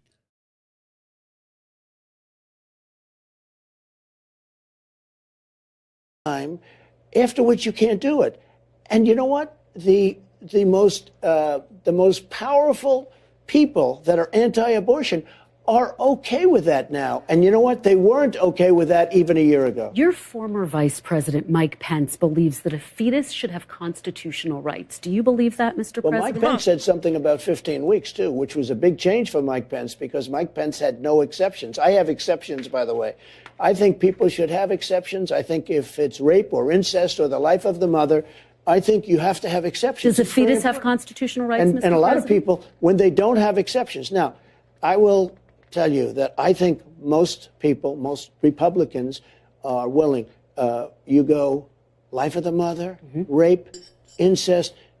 I think most of them are there. But should a fetus have constitutional rights, Mr. President? Well, I don't know. I'm going to lose my fucking mind. Bro, if this sticks and people are just like repeating that Trump actually just wanted an argument, he just wanted a discussion around abortion, and like Republicans start championing this, I will die. I will cease to exist because I will go for a service weapon. You know what I mean? Like I like the first one that I land my eyes on. Okay. I will perish. Like, this is such a fucking stupid exceptionally stupid fucking argument to make. Oh my God. Oh my Lord. I don't know what he's saying, because before he wanted, you couldn't have abortion. But what are you saying? Now all of a sudden, you think? excuse me, now all of a sudden he's saying 15 weeks. I said, wow, where did that come from? That's a radical change. Look, something is going to happen. Look how much certainty he has when speaking out against further restrictions on abortion. Like, he literally is like, no, that's crazy. But when asked, like, okay, what's your point? Why did you do this? He's like, oh, well, I didn't do it. I wanted a conversation around it. It's like, it was 50-50. It's like, no, it wasn't. Fuck you. And if you thought it was 50-50, you'd be defending it. Your support is like always been, your approval rating was always 30%. You made it seem like it was 100%. You know what I mean? It would never stop. That's going to be good for everybody. And that's what I'm almost like a mediator in this case. They wanted Roe v. Wade terminated because it was inappropriate. We got it done. Something's going to happen. It's going to be a number of weeks. Something's going to happen where both sides are going to be able to come together. And then we'll be able to go into other things like the economy, our military. Are you saying a federal ban with exceptions? Is that what you're saying? What I say is very simple, because you can't put words in my mouth like that. I Because just you've been wanna hearing me talk understand. about this issue, and Yeah. I think talk about it very productively. It could be a state ban. It could be a federal ban. But Yeah, this is real bad for him. Like, real bad. Actually, unironically, real bad. It's just like, it was going to be bad for everybody. And I've been wondering what his, like, counter was going to be, because he's the guy who is the best at reading the fucking room. And sometimes you can be good at reading the room, but the room is still booing at you. You know what I mean? He's stuck in a fucking bind, you know? With not much to do. How much do the evangelicals care? Brother, you think evangelicals are enough to make you president?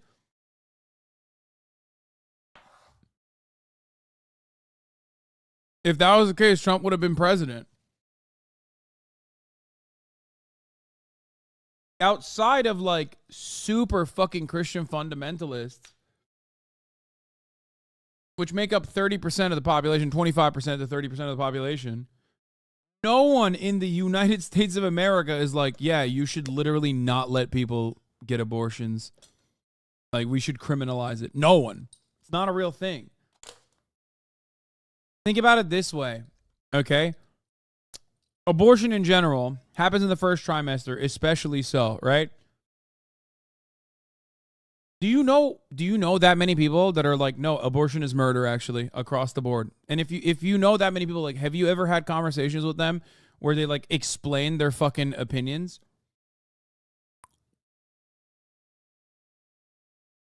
Now think about how many people you know that literally think, like, no, fucking let people get abortions. Like, shut the fuck up.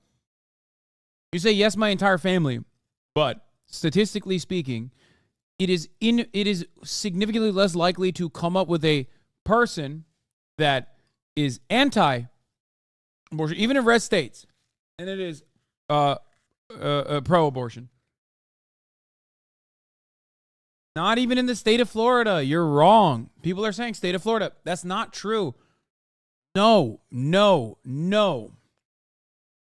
Absolutely not.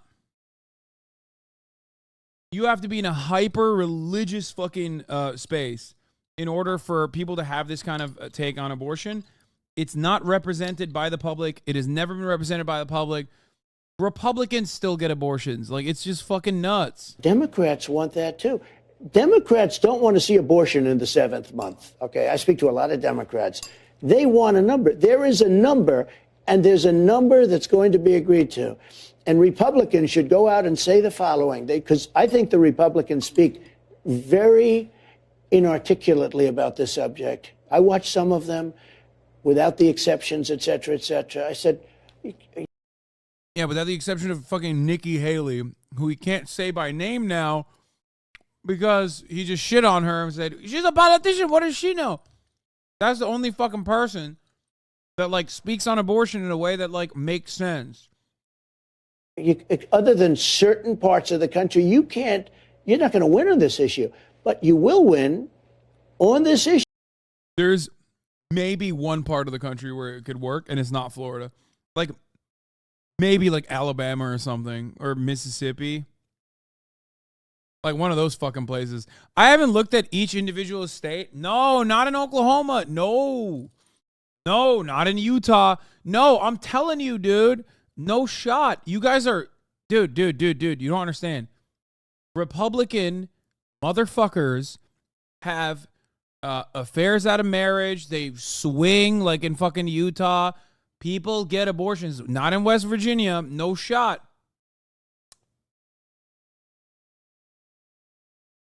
There are very few places. There are very few places in the United States of America. Okay. There are very few places in the United States of America where like abortion is contentious. For the record, you're saying views on abortion by most state. I don't know which. I don't know when this take is from. Okay, but yeah, Alabama. It says 37% legal in all most cases, 58% illegal in all or most cases, and then what? Fucking 4% don't know. In most states, like in Kentucky, there you go. Great fucking question. Kentucky said 36% legal in all or most cases, 57% said illegal in all or most cases. Except this poll is not correct. You want to know why it's not correct? Because we had a fucking poll, a ballot measure in the state of Kentucky where abortion protections won. Do you see what I'm saying? They voted in the exact same way that everyone in America has voted. In fucking Kentucky, 70-30 breakdown. Yeah. Even here in Alabama, it's not all pro-life, anti-choice like you would assume. If you ask them on specifics, they usually believe in some sort of legality on abortion. Not a total ban like our state has. It's honestly more 50-50 here if you talk to people. That's what I mean.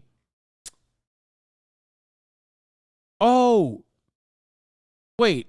Views about abortion by state. Is this like only religious people, or is this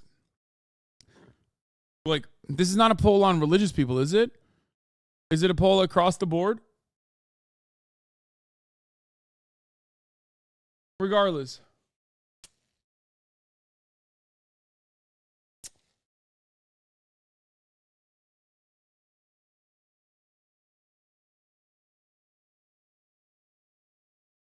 That doesn't change the data. The data shows what people believe, not who's going to vote. No, that is very important. Especially because this doesn't correspond to actual polling that I've seen on single issue polls, especially recent ones in a lot of states, including red ones, where the breakdown is not like even 30%, 40%, 50%. Like this poll shows that California, 57% of Californians believe that it should be legal. Like, it's ridiculous. This poll is definitely old as fuck. There's no shot. Yeah, it says it was conducted in 2014. I've looked at this. I've looked at this poll, like not this one, but I've looked at polls like this from individual states, and I've also looked at something that's more significant than polls, a fucking election. Elections are very important. Polls are only as important as how well they can predict elections, chatters. Remember, okay?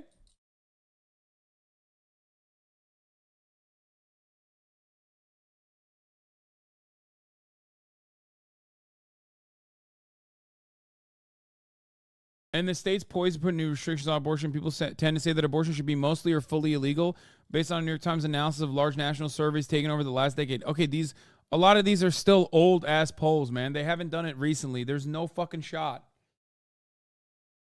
Oh, Louisiana, mostly legal, 36%. Net support, minus 23 for a trigger ban. Yes. Arkansas, minus 19.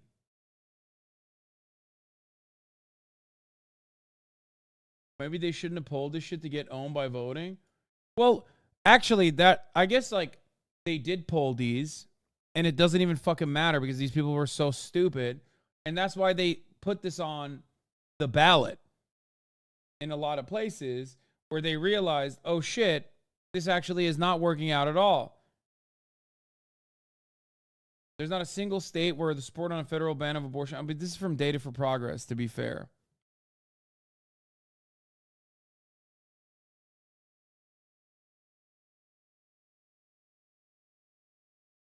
Oh, this was intentionally part of a religious landscape poll.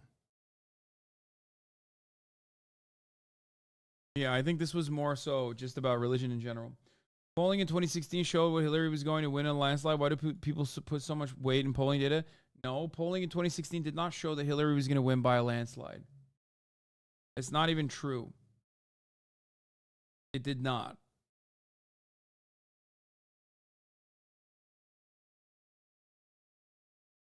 Here. New polling in Alabama shows primary voters split on abortion, Roe v. Wade from 2022. In Alabama, a plurality, 48% of voters say the Alabama legislature should make abortion harder to access, which doesn't mean full-blown fucking criminalization. 28% say lawmakers should make it easier to access, and 24% say lawmakers should not pass abortion laws. Even in bumfuck fucking Alabama, it's like, that is where it's actually contentious, I guess.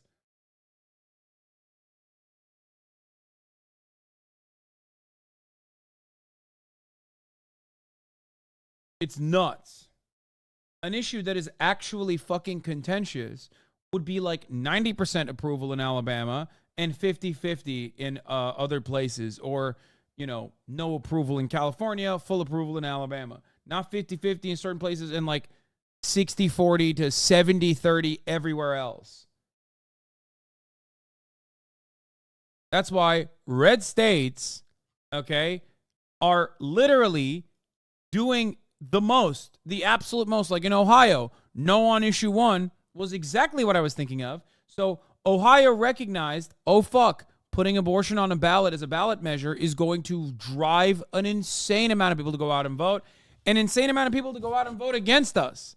Okay? Like, the abortion further criminalizing, you interpret polls in a very uneducated way, says Huge Johnson, BBC. Once again, I hate Trump, but how many polls had him winning? People that participate in polls want to be in polls. I love that. Thank you, Huge Johnson, BBC. Please give me your educated perspective on polls, Huge Johnson, BBC. Huge Johnson, BBC, the type of motherfucker to be like, this poll only sampled 3,000 people, so clearly it didn't sample every single person. It's a bad poll. Anyway, yeah, issue 1 in a red state like Ohio passed with around 60% approval, a 60% supermajority. Or, sorry, the 60% supermajority was the constitutional amendment thing. Okay? But it did pass with 60% approval. That's a red state. And this wasn't even just on abortion. This was actually an issue. Okay, Ohio's not really a red state. It's a swing state. Suck my dick. Ohio, the Ohio Republican Party recognized that if they put abortion as a ballot measure in Ohio in the upcoming elections, that they're going to get fucking cooked. Okay? So, instead of like having a special election on, specifically the abortion thing, they decided to secretly make it harder to put ballot provisions on elections. Okay? This was called Issue 1, where the defeat on Issue 1 on Tuesday keeps place a simple majority threshold for passing future constitutional amendments rather than the 60% supermajority that was proposed. Its supporters said the higher bar would protect the state's foundational document from outside interest groups. That's how they sold it. The real reason why they did this is because they wanted to make it as hard as possible to impose any constitutional amendments surrounding abortion, because abortion was going to be on the ballot as a constitutional amendment. Okay? Why did they not want this? Because they know that they were going to lose, and they are most likely going to lose on this issue especially, and that abortion being on the ballot, abortion being on the fucking ballot gets more people on the Democratic side to go out and vote than the Republican side. And that's how you lose a fucking election, because when they go to protect abortion and vote to protect abortion, because Americans love voting on ballot measures, they end up voting blue up and down the ticket. And then, it makes it much harder for Republicans to control the state of Ohio. So they tried to stop that from even being on the ballot by trying to implement this. And even that, which wasn't directly on abortion, but fought on abortion boundaries, got 60% support. Okay? 60%. So, yeah, Americans are definitely very aware of abortion rights being taken away from them and are not very happy about it.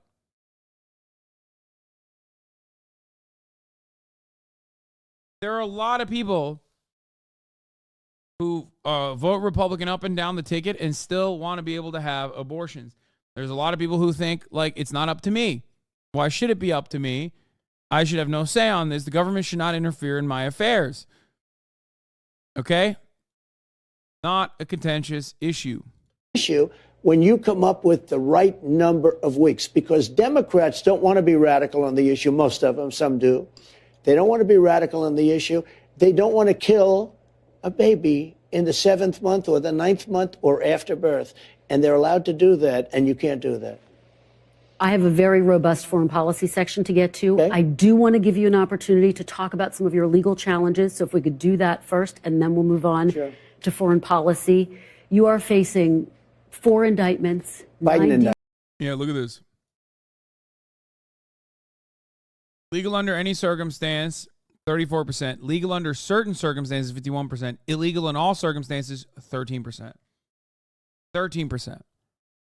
Alabama's abortion provisions are tailored towards the 13% of the population. Okay?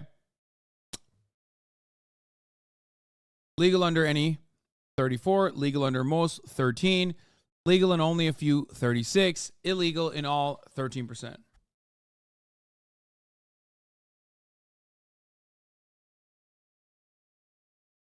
Most Americans oppose the Dobbs decision. In line with Americans wanting abortion to be legal to some degree, 61% currently say that overturning Roe v. Wade was a bad thing, while 38% call it a good thing. Those views are similar to what Gallup measured in 2022 when asking about Roe hypothetically being overturned, as well as more than 30 years of trends showing opposition to overturning Roe.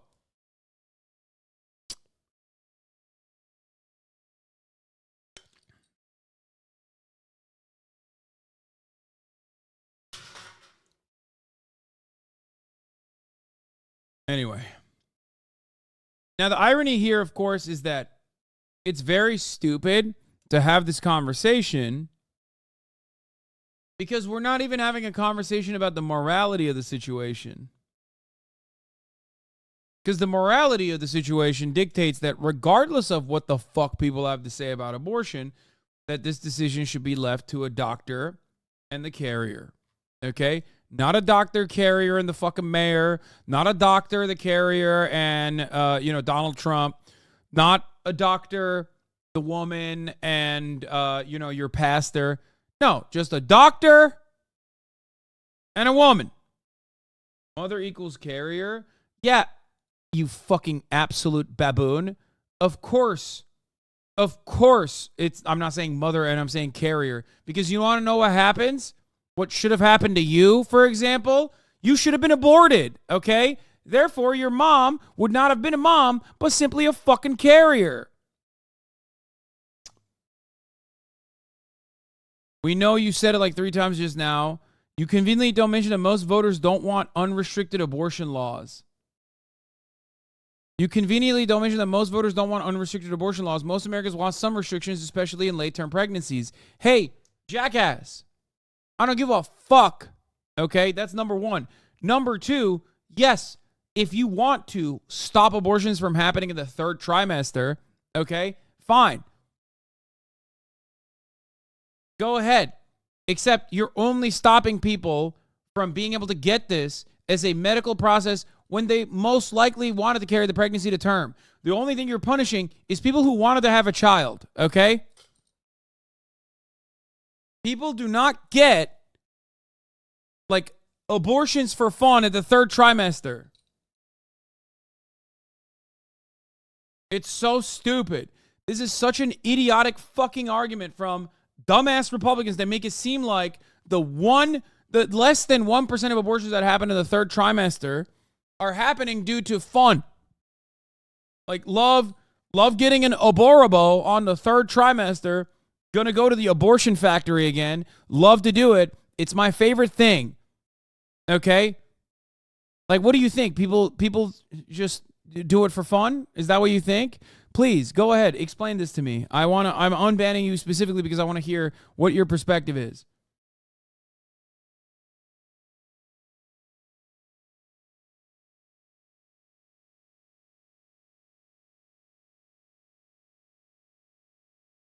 There is not a single state in the United States of America where abortions are legally permissible in the third trimester unless there is a health complication to the carrier or the fucking fetus.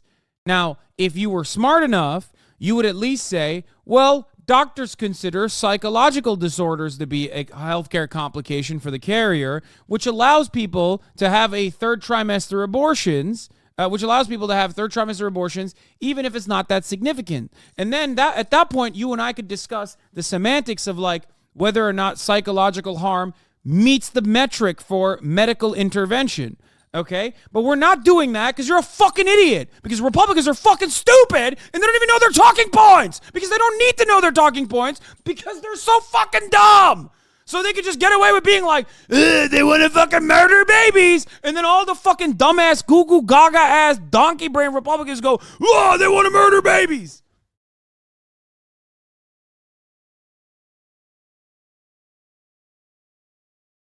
Bro, I'm just saying, don't manipulate the stats. You say people vote for abortion. You don't mention that most people support certain restrictions. That's all I'm saying. Oh my God. Oh my God. Dude, make better arguments. Oh my God. Oh my God. Oh my God. Oh my God. Oh my God. Shut the fuck up. The counter to what he would have said in that situation, not you, dumbass chatter who thinks I'm manipulating statistics. You're a dumb fuck and irrelevant. Your point is irrelevant in this situation. You're not giving any good arguments here. You're just fucking trying to have a pedantic ass semantics conversation because you're a fucking baboon, okay? I hate that. It's just like, I just want to talk because I want to hear my voice in the fucking stupid ass chat. That's it. That's what you're doing. Most debate perverts do this. They don't actually even bring up good talking points. Okay? I had to argue with myself because you didn't bring up any good talking points. You just said, you're massaging the narrative. Shut the fuck up. Okay? The better argument for Republicans on the legislative agenda would be, instead of lying, okay, would be to say what I just told you.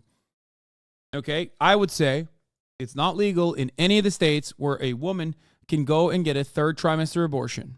Okay? Then they would say, that's not true. It is legal in certain states.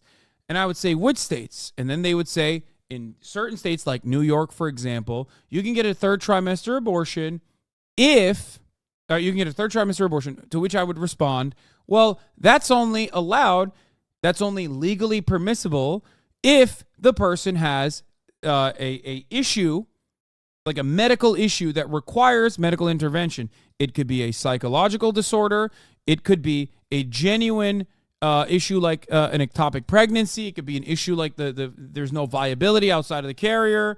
So those are the legally permissible circumstances where in the state of New York you can have an abortion. Now, even with all of that, abortions in the third trimester across the board in the United States of America make up for 1% of abortions. And every single one of those circumstances has to be because medical intervention was a necessity to continue the life of the carrier, the mother to be.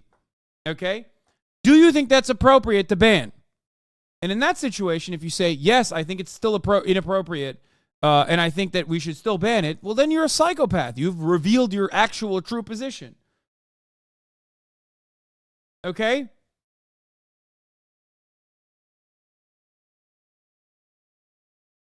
That's it.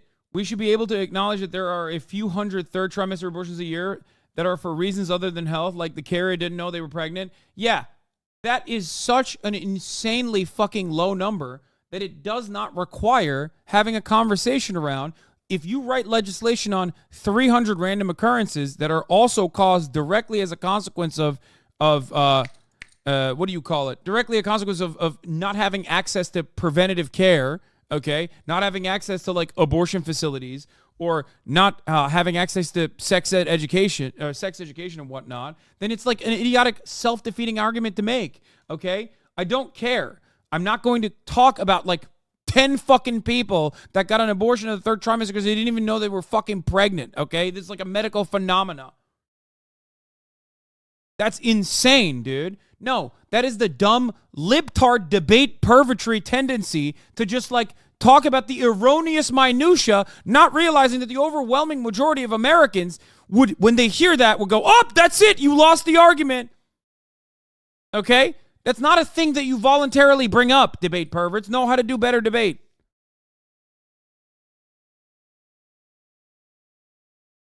Once again, it doesn't matter because technically in the law, because if you want to do that argument, it's like legality over morality. The law says you can't get a fucking abortion because you forgot that you were pregnant, okay? You have to make an argument to your medical professional that this is going to harm you.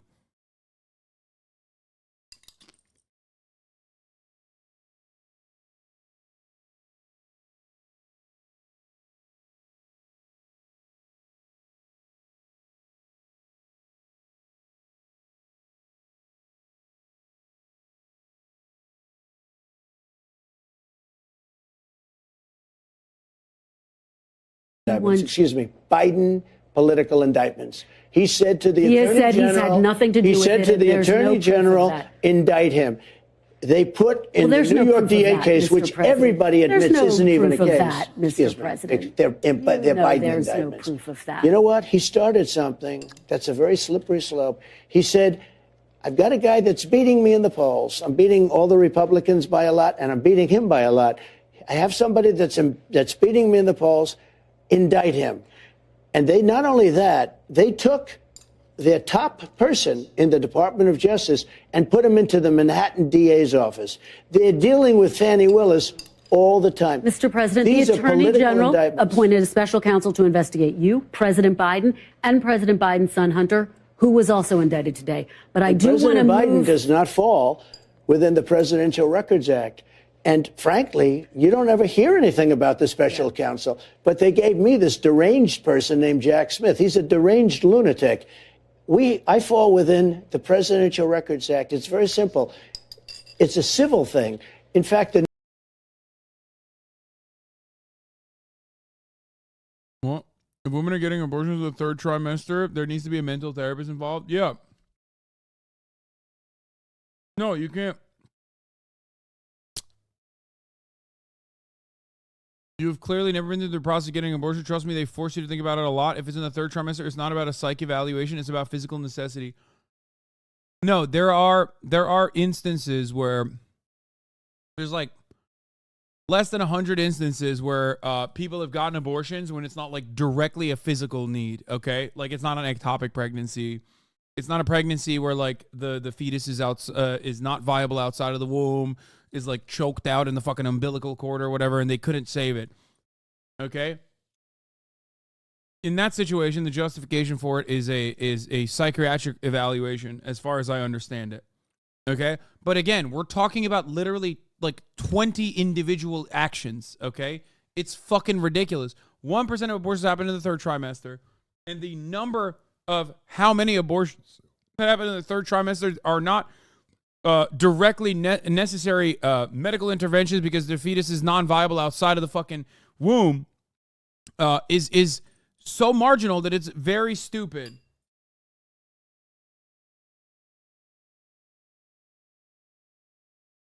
The New York Times, of all institutions, did a story, and it was headlined, "Please, please, please, Mr. President, could we take a look at the documents?" And they said in the story that the only way you can get documents from a president is if you go there and say please, because this is civil.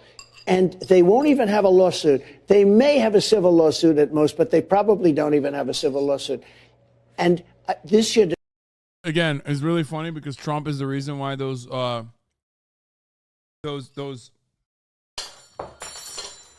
crime that he committed has a worse offense because of his own actions. In an effort to make it seem like he gave a shit about Hillary Clinton's documents without actually arresting him, he literally made the misdemeanor a felony. It never have been an indictment. There's no criminal. Now, there is criminal for Joe Biden because he was a senator. This is my favorite argument. It's like, what I did is not allowed. What I did, I was allowed to do it, but Biden, he was not allowed. It's the best. It's the fucking best. They should not prosecute me. Biden, he didn't even do what I did. He did something much worse. Senator, and he was a vice president. Well, the charges you're facing don't have anything to do with the Presidential Records Act. But let me ask my question so we can get to foreign policy. Wait a minute. This comes within the Presidential Records Act. That's what it's about. Let me just ask these questions, and then we can move on to some other topics. You are facing 4 indictments, 91 felony charges. If you would say it properly, I'm facing 4 Biden indictments. He told the Justice Department to indict him, or Merrick Garland said, let's indict him. Let me ask you this, Mr. President. They indicted their political opponent. I just want to hear from you on this. I want to know what's in your head. When you go to bed at night, do you worry about going to jail? No, I don't, really. I don't even think about it. I'm built a little differently, I guess, because I have had people come up to me and say, hey, that's awesome, dude. Come on. Why? That's such a dumb question. He just fucking popped on that. I'm back. I'm voting for Trump. Sorry. He's so back. I got to run that back. That's you on this. I want to know what's in your head. When you go to bed at night, do you worry about going to jail? No, I don't, really. I don't even think about it. I'm built a little differently, I guess, because I have had people come up to me and say, how do you do it, sir? How do you do it? I don't even think about it. These are corrupt people that I'm dealing with. They're destroying our country. I don't even think about it. All I think about is making the country great, making America great. Look, these are political, these are Banana Republic indictments. These are third world indictments. The President of the United States sees how we're doing. We have a movement, the likes of which has never happened in this country before. These are Banana Republic indictments. I mean, I'm up on these people by 60 points and 59 points. I don't mean I'm at 59. I'm leading them by 59. You almost say, like, why are they campaigning? Asa Hutchinson, he's at 0. Christie's at 2. Other ones are at 1. DeSanctimonious is at 9. I just see a poll coming. I mean, I'm leading him by 60 points. Mr. President. And you say, why are they doing it? But here's what they did. They saw this happening. And he went to the Attorney General of the United States and he told them, indict Trump. There's just no evidence of that, Mr. Why? President. Because you mean but let's stay on track. Look at all the lies. I mean, like, why are you saying that now? Where was this energy? I mean, I don't falter for saying it now, but where was the energy about the abortion thing when he was like, it's 50-50. Many people love criminalizing abortion, folks. Like, why are you pushing back so hard when fucking, when it's about big boy Brandon and how he told his fucking attorney general to indict Trump? Like, obviously that's also fake, but so is all the other shit that he said.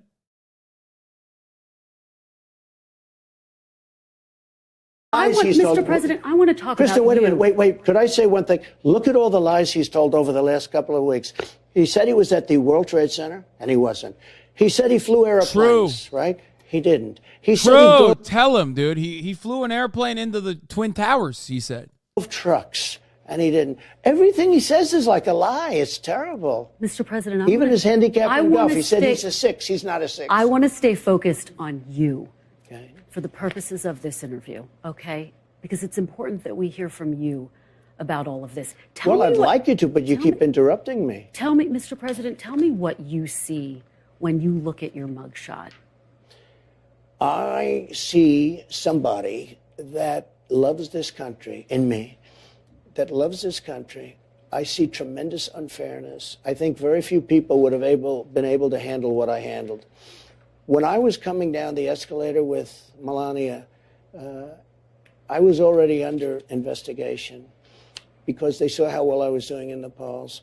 And it just got worse and worse. And we caught them. We said they were spying on our campaign. It turned out to be true. They had the fake dossier. That turned out to be true.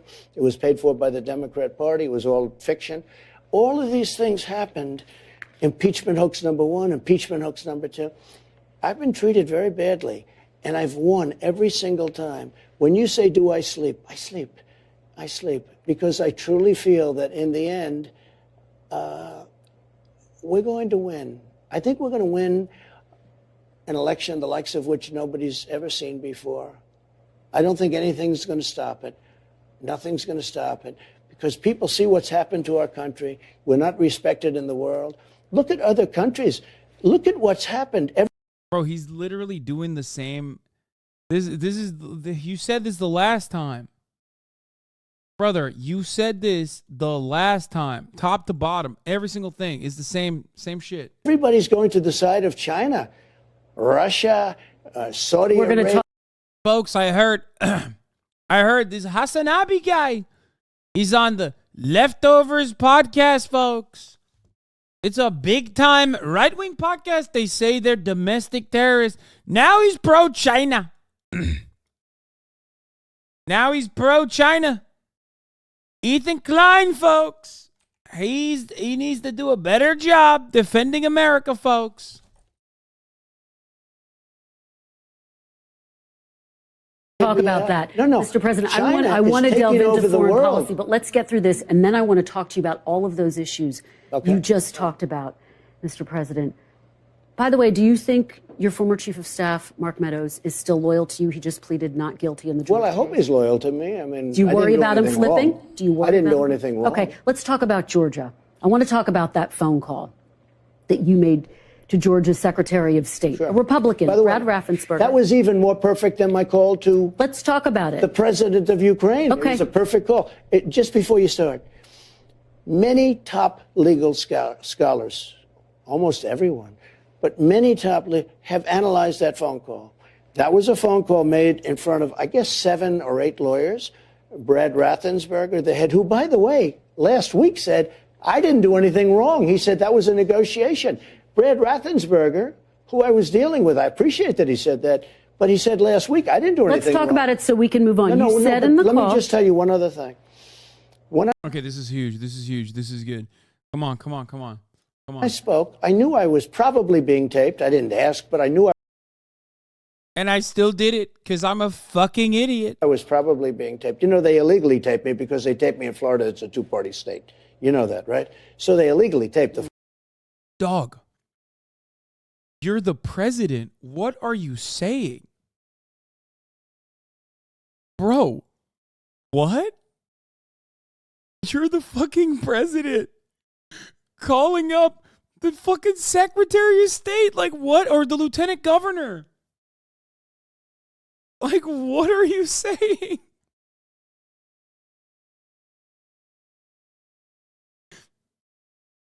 Like, you can't. That's awesome. I mean, I don't know what to say about that.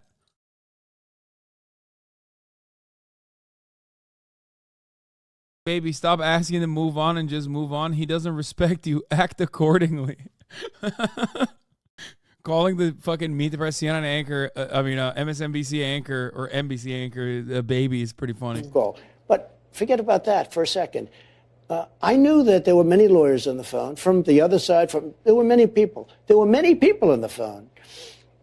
When I told them, I said the election was rigged. I said all. He's like, do you really think, I want Trump to ask the question, do you really think I would say something openly criminal in front of a major phone call that I assumed was being recorded? Because the answer is yes. Like, quite frankly, the answer is fuck yes. Absolutely yes. I think you would do that. But I want him to ask that question, and I want her to turn around and go, yeah, actually, I do. You kind of have a record for this sort of thing. You know? It's just, this is what you do. This is like the most Trump thing you do. You do it all the time. This is, you love doing it. All sorts of things about the election, And which they I told you it believe it wasn't. 100%. They told you it No, I wasn't. have all the facts. Look, I have all the facts. In one way, I look for it. What happens if I want to change my gender when I'm pregnant?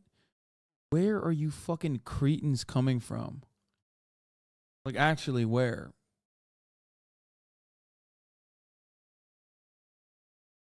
I don't know, bitch. Take it up with your fucking doctor, dumbass. It's like, why are you coming to me? Am I your fucking doctor? Am I your gynecologist? Do I look like I'm an OBGYN?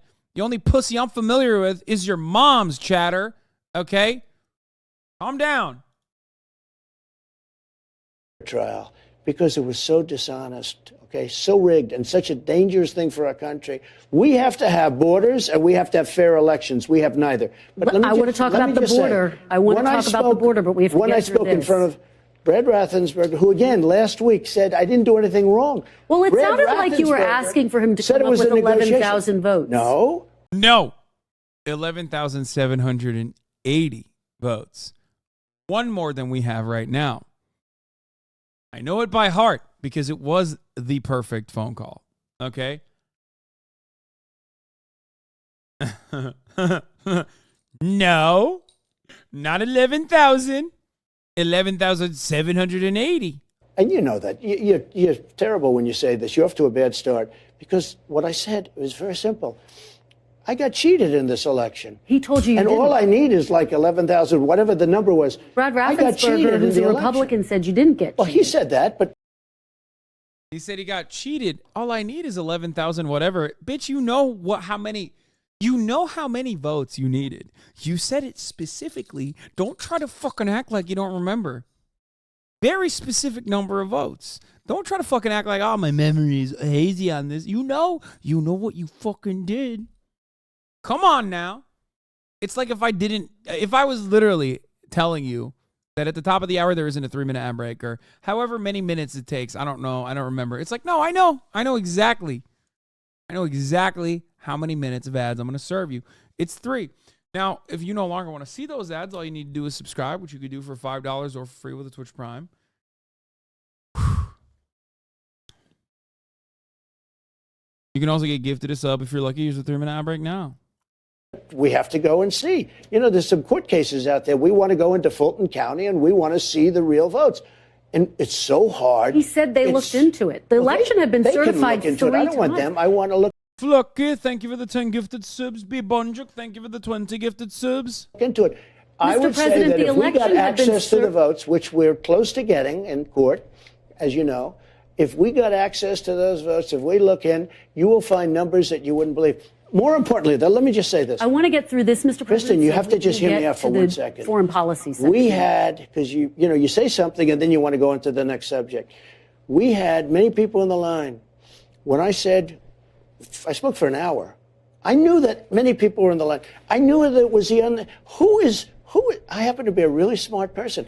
Who is going to be talking badly when I have lawyers and many other people on the line? Nobody's going to say something bad. But if it was bad, why didn't they say, sir, that was very inappropriate of you to say? Nobody said that. Nobody said, sir. It was only a long time after the call that somebody said, oh, maybe he said something wrong. They said, this sir, is a there's hoax. no evidence. This is a hoax, that it's just been like rigged. Russia, just like Ukraine. There's a hoax. Let me tell you, I spoke to them on the phone, and it was left, I think, something to the effect, okay, we'll get together tomorrow. Nobody said, sir, you shouldn't speak. If I said something incorrect, one of the lawyers for the state of Georgia, which I love, one of those lawyers would have said, sir, you'll have to take that back. That's an inappropriate The statement. Republican Secretary Nobody of State said there. That's awesome.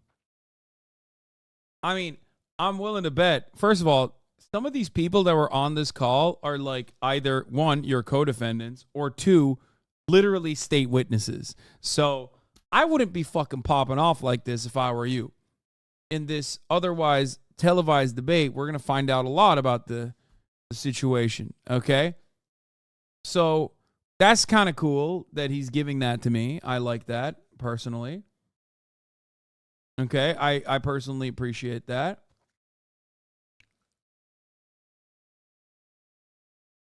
Is he not cooked?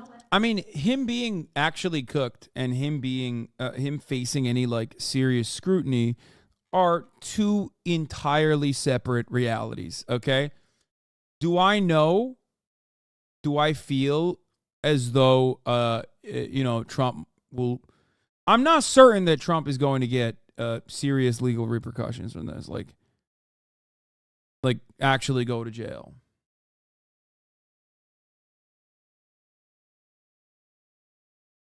That doesn't mean that he's not like actually dead to rights. You know what I mean? Evidence to fraud. He said he'd looked into it. The election had been certified 3 times when you made that call. Talking about a different subject. If I said something wrong on the call, he or one of his many lawyers that were on the call would have said, it's inappropriate what you just said. Nobody said that. We had a normal phone call. They said there's no evidence of fraud. He also said, I did nothing wrong last week. Do you have any regrets about that call? No. Whatsoever? None whatsoever. Okay. I called to complain about an election. Okay. And I have every right to do that. Would you say, do you think I have a right to complain about an election? You have a right to take your case to court, which you did 60 times? No. Okay, we're back. We're back in it. She was pissing me off originally with her fucking lack of defenses for the abortion shit, but like, God, these people are such demons, dude. I take it back. The media is so fucking awful. She had no smoke for actually important things. And she has so much smoke for this, like, otherwise, media fancy story. Hasan, why are you being a misogynist? Because I hate women, dude. I hate women. That's why I love abortions, because I want women to be able to, murder female fetuses. That's why. I'm literally a fan of abortions because I hate women that much. Okay? Because, carrying a pregnancy to term, even if you don't want to, is the most beautiful thing that could ever happen to a woman, and I want to rob women of that joy, okay? That's why. I want to rob women of the joy of childbirth. That's why I'm pro-abortion. Finally, it comes out. I said it. I didn't do 60 times. They wouldn't hear it based on all sorts of crazy. They wouldn't hear. We never got a trial. Judges would look at stuff and say, I'm not getting involved. They didn't want to get involved. Let's keep moving so we get through. If you take a look at the evidence, we have so much evidence. If you take a look at the evidence, even you I could convince. You were going to hold that press conference, but you never did with the evidence. No, because I'm using it in my court case instead. Okay. I want to ask you about the case related to Mar-a-Lago. A new charge suggests you asked a staffer to delete security camera footage so it wouldn't get into the hands of investigators. Did you do that? It's false. But let me tell you what. Would you testify to that under oath? I'll testify. You testify to that under oath? It's a fake charge by this deranged lunatic prosecutor who lost in the Supreme Court 9-0, and he tried to destroy lots of lives. He's a lunatic. So it's a fake charge. But more importantly, the tapes weren't deleted. In other words, there was nothing done to them. And they were my tapes. I could have fought them. I didn't even have to give them the tapes, I don't think. I think I would have won in court. When they asked for the tapes, I said, sure, they're my tapes. I could have fought them. I didn't even have to give them. Just so you understand, though, they're my tapes. Didn't delete anything. Nothing was deleted. He's winning the hoarder vote for sure after this one, though. Like, the principles that he has unconditionally defended thus far throughout this entire process have been just to be a hoarder. Like, he's got my vote, dude. There's a lot of shit that I just don't want to fucking throw out, I feel that. Like, look behind me, okay? It's like, do I need the literal, like, paper fan that a Japanese fan gave to me in Japan that I brought back to the United States of America? No. But it's got value for me, so I'm keeping it, okay? Deleted. So that's false. The people who testified. Number one, the statement is false. much more importantly, when the tapes came, and everybody says this, they weren't deleted. We gave them 100%. Okay. And just so you know, I offered them. I said, if you want to look at tapes, you can look at them. Let's move on to January 6th and the allegations that you tried to subvert the election. And again, I just want to give you a chance to talk about this because voters want to hear about this. The most senior lawyers in your own administration and on your campaign told you that after you'd lost more than 60 legal challenges, that it was over. Why did you ignore them and decide to listen to a new outside group? Because I didn't respect them. You'd hired them. Sure, but that doesn't mean, you hire them. You never met these people. You get a recommendation. They turn out to be rhinos or they turn out to be not so good. In many cases, I didn't respect them. But I did respect others. I respected many others that said the election was rigged. Look, we have many people, and it's my choice. I happen to know that the election was rigged. Okay, I know it because I have there's so much proof of ballot stuffing. It's amazing. Right just a little while ago, in terms of the modern history, where the 51 intelligence agents said very specifically they lied. They all lied. And they said about the laptop that it was Russia disinformation. That was a lie. That had a huge impact on the election. In fact, the pollsters say over 10 points. I didn't need 10 points. I needed 1/10 of a point. If you take a look at the Twitter files with the FBI and Twitter dealing, that had a huge impact on the election. Just those things. But in addition to that, you have ballot stuffing. Yeah, dude. It's totally...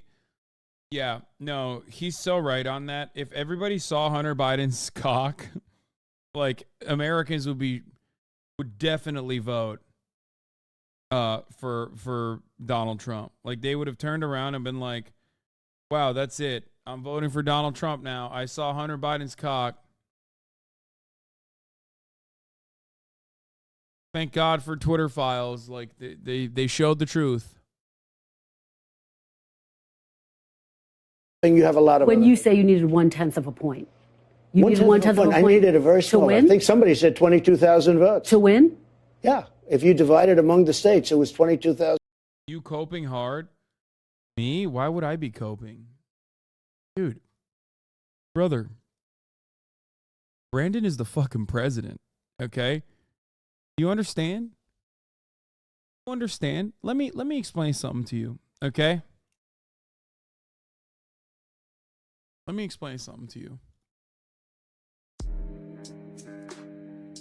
Joseph Robinette Brandon is not even a man at this point. He's a corpse. He's a fucking carcass. You understand? He's a goddamn carcass. And what did that goddamn carcass do? Huh? What did he do? He won the election by stealing it. That's right. He stole 11,780 votes in Georgia and he fucking won, dude. Dark Brandon fucking won. And then he didn't stop right there. He didn't say, look alive, Jack. I won the election and that's all I'm going to do. No, he took it one step further. He criminally prosecuted all of Trump's greatest loyalists. One by one, he took them apart and sent them to fucking perma-jail. They're all in the American gulags right now, working off their sweaty-ass bodies, okay? Finally, for the first time ever, all of these American HVAC business owners are having to be put to work, slave labor in the fucking gulags for their crimes in January 6th. But that wasn't enough either. What did Dark Brandon do after that? Well, Dark Brandon said, it's not just your supporters, Jack, I'm coming for you too. 90 charges, 4 indictments, 2 state, 2 federal charges. Donald Trump's going to jail. That's right.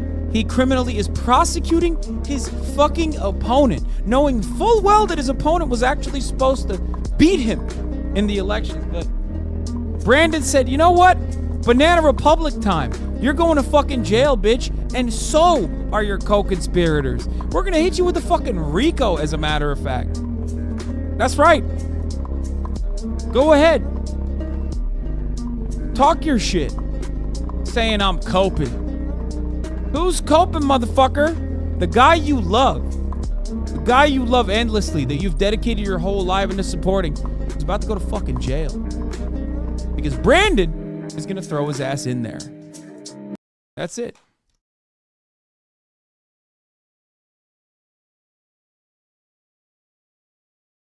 Votes,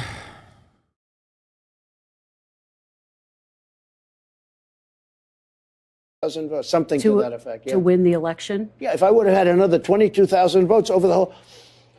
But look, they rigged the election. If you look at Pennsylvania, but Mr. President, you're saying you needed more votes to win the election. Are you acknowledging you didn't win? If you look at all of the statistics, all of the votes, they say 22,000 votes, over millions and millions of votes, 22,000 votes. So when they do Twitter files, or when they have 51 intelligence agents come out and lie that the laptop from hell was Russia disinformation, and now this is like, okay, you're basically Hillary Rodham Clinton, okay? You're basically Hillary Rodham fucking Clinton engaging in like incredible amounts of copium at that point. And this is just sad. Okay? This is fucking sad. He's like, oh, I was so close to winning and I lost because like enough people didn't see Hunter Biden's penis. And if enough people had seen Hunter Biden's cock, they literally would have been like, oh yeah, I can't vote for Joe Biden because he probably has a similar cock, right? Which in and of itself is like pure copium and also was tested, right? It's not like Donald Trump didn't bring up the Hunter Biden shit. He did. It actually humanized Joe Biden when he brought it up in an election, made him look like a fucking sociopath, where he literally was like, yeah, well, your son's a fucking, drug addict. Your son's a drug addict. And Biden fucking put his head down and was like, listen, my son has been battling with addiction. It's been a lifelong struggle, but, he's recovering, and I'm very proud of him. And that was a moment for Biden, that humanized him. Wait, did they actually compare cocks? Yeah, they did. Yeah, Brandon was like, look alive, Jack, my son's dick is massive. So is mine. Oh my God, dude. Oh my God, shut the fuck up. Yes, it's pre-recorded. It's pre-recorded. I am predestined to ban you at this very moment. This is a pre-recorded fucking video. Now they find out it's not, but they knew that at the time. They cheated on the election in that way too. I just want to be clear, though. Are you saying you needed those votes in order to win? Are you acknowledging you didn't win? I'm not acknowledging. No, I say I won the election. Okay. Even though, again, your lawyers told you did not. No. Did you? Just let me Some understand. people told me that, okay. But many people told me the opposite. You called some of your outside lawyers. You said they had crazy theories. Why were you listening? He did. Now some of them are his co-defendants, by the way. But this is true. He did say that about, what's her name? Sidney Powell. He literally said that. He even said that about Michael Pillow. I'm beginning to feel like Trump is actually the fake friend, a big phony, if you will. Because usually, real ones don't fucking, they don't do this kind of shit. Because they were telling you what you wanted to hear? You know who I listened to myself? I saw what happened. I watched that election, and I thought the election was over at 10 o'clock in the evening. You were listening to your instincts. My instincts are a big part of it. That's been the thing that's gotten me to where I am, my instincts. But I also listen to people. There are many lawyers. I could give you many books. There are books that are written on how the election was rigged. There are numerous books that were written on how the election was rigged. Just to be clear, were you listening to your lawyer's advice or were you listening to your own instincts? I was listening to different people, and when I added it all up, the election was rigged. There are books were you that calling are written. The shots, though? In fact, Molly Hemingway wrote a great book. But were you called calling Rigged. the shots ultimately? Excuse me. Molly Hemingway. She's like trying to sneak in, help for the prosecution here. She's like, were you calling the shots? Would you say you're a shot caller, Mr. President? Was highly respected and great. She wrote a book, a best-selling book called Rigged. Were you calling the shots, though, Mr. President, ultimately? As to whether or not I believed it was rigged, oh, sure. Okay. It was my decision, but I listened to some people. Some people said that. Like guys like Bill Barr, he was a stiff, but he wasn't there at the time. But he didn't do his job because he was afraid. You know what he was afraid of? He was afraid of being impeached. He was petrified to be impeached. And how do you not get impeached? Don't do anything. We've heard so much, Mr. President, about that day, the actual day of January 6th, from other people. Yeah. But quite frankly, we haven't heard from you about your own perceptions of how that day unfolded. Sure. We've heard you talk about the rally. And I'm curious about what happened when you got back to the White House. I know you spent most of the day in the dining room. What were you doing in there? How were you watching it unfold? So let me just tell you about January 6th. First of all, I had very little to do with January 6th. I was asked to speak. And I was the President of the United States. I'm allowed to do that. But I was asked to speak. Other groups, I think it was women's groups, a lot of people were involved in that. And it was incredible. It was incredible. It was, I think, the largest group I've ever spoken. You never see that. You never see pictures of the group that I was speaking to. I think it was the most people, and I've spoken to some very large groups. Hundreds of thousands of people were there, and it was a beautiful, beautiful sight. But just so you understand, I went and I spoke.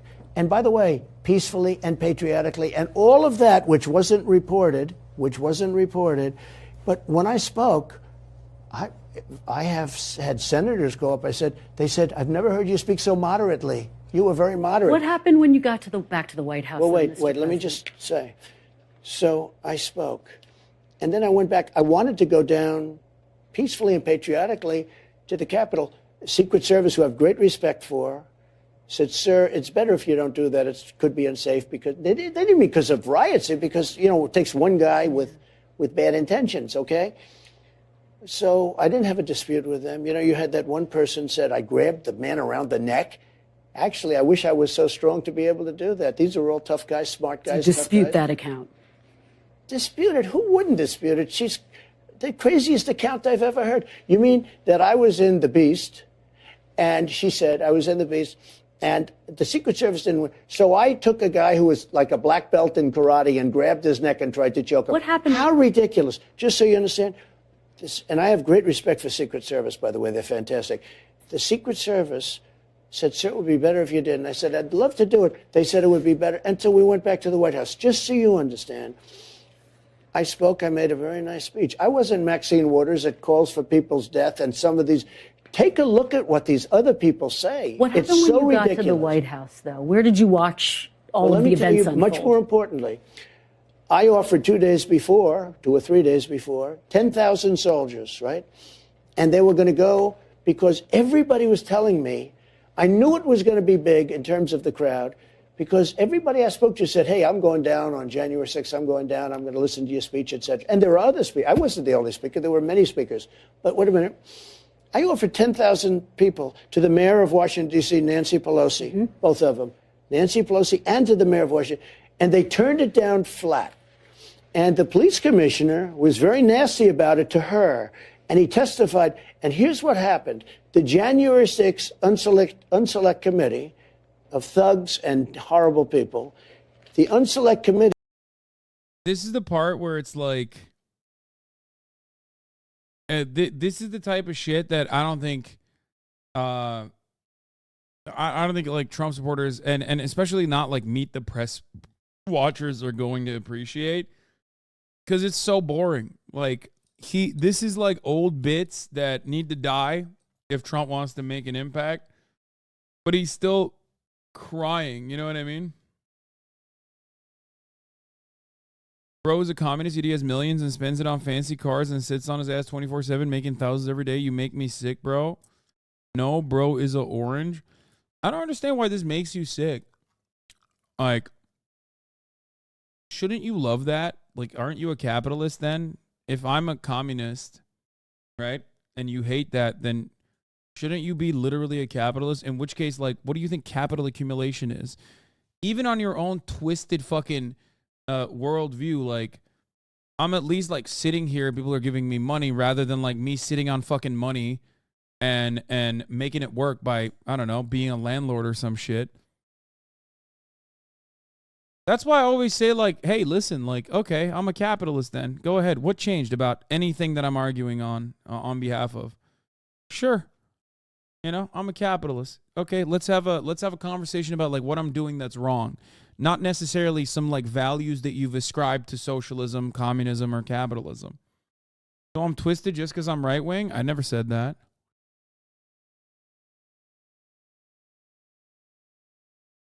You know? Splinter Discourse really got riled up today. Yeah, there's been a concerned effort in you know, brigading happening all around the fucking place, but who cares?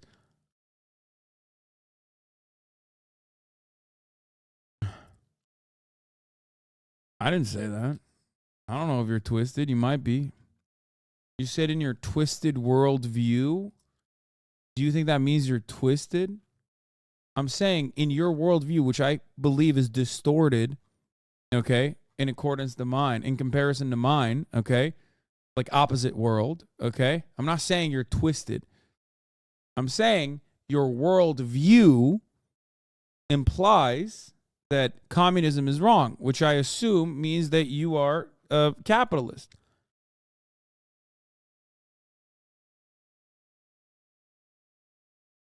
Ay, ay, ay.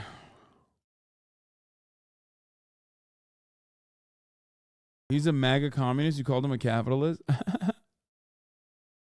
Children in here because you mentioned Sneeko today? Yeah, probably. I thought they would have been banned by now, though, which is crazy.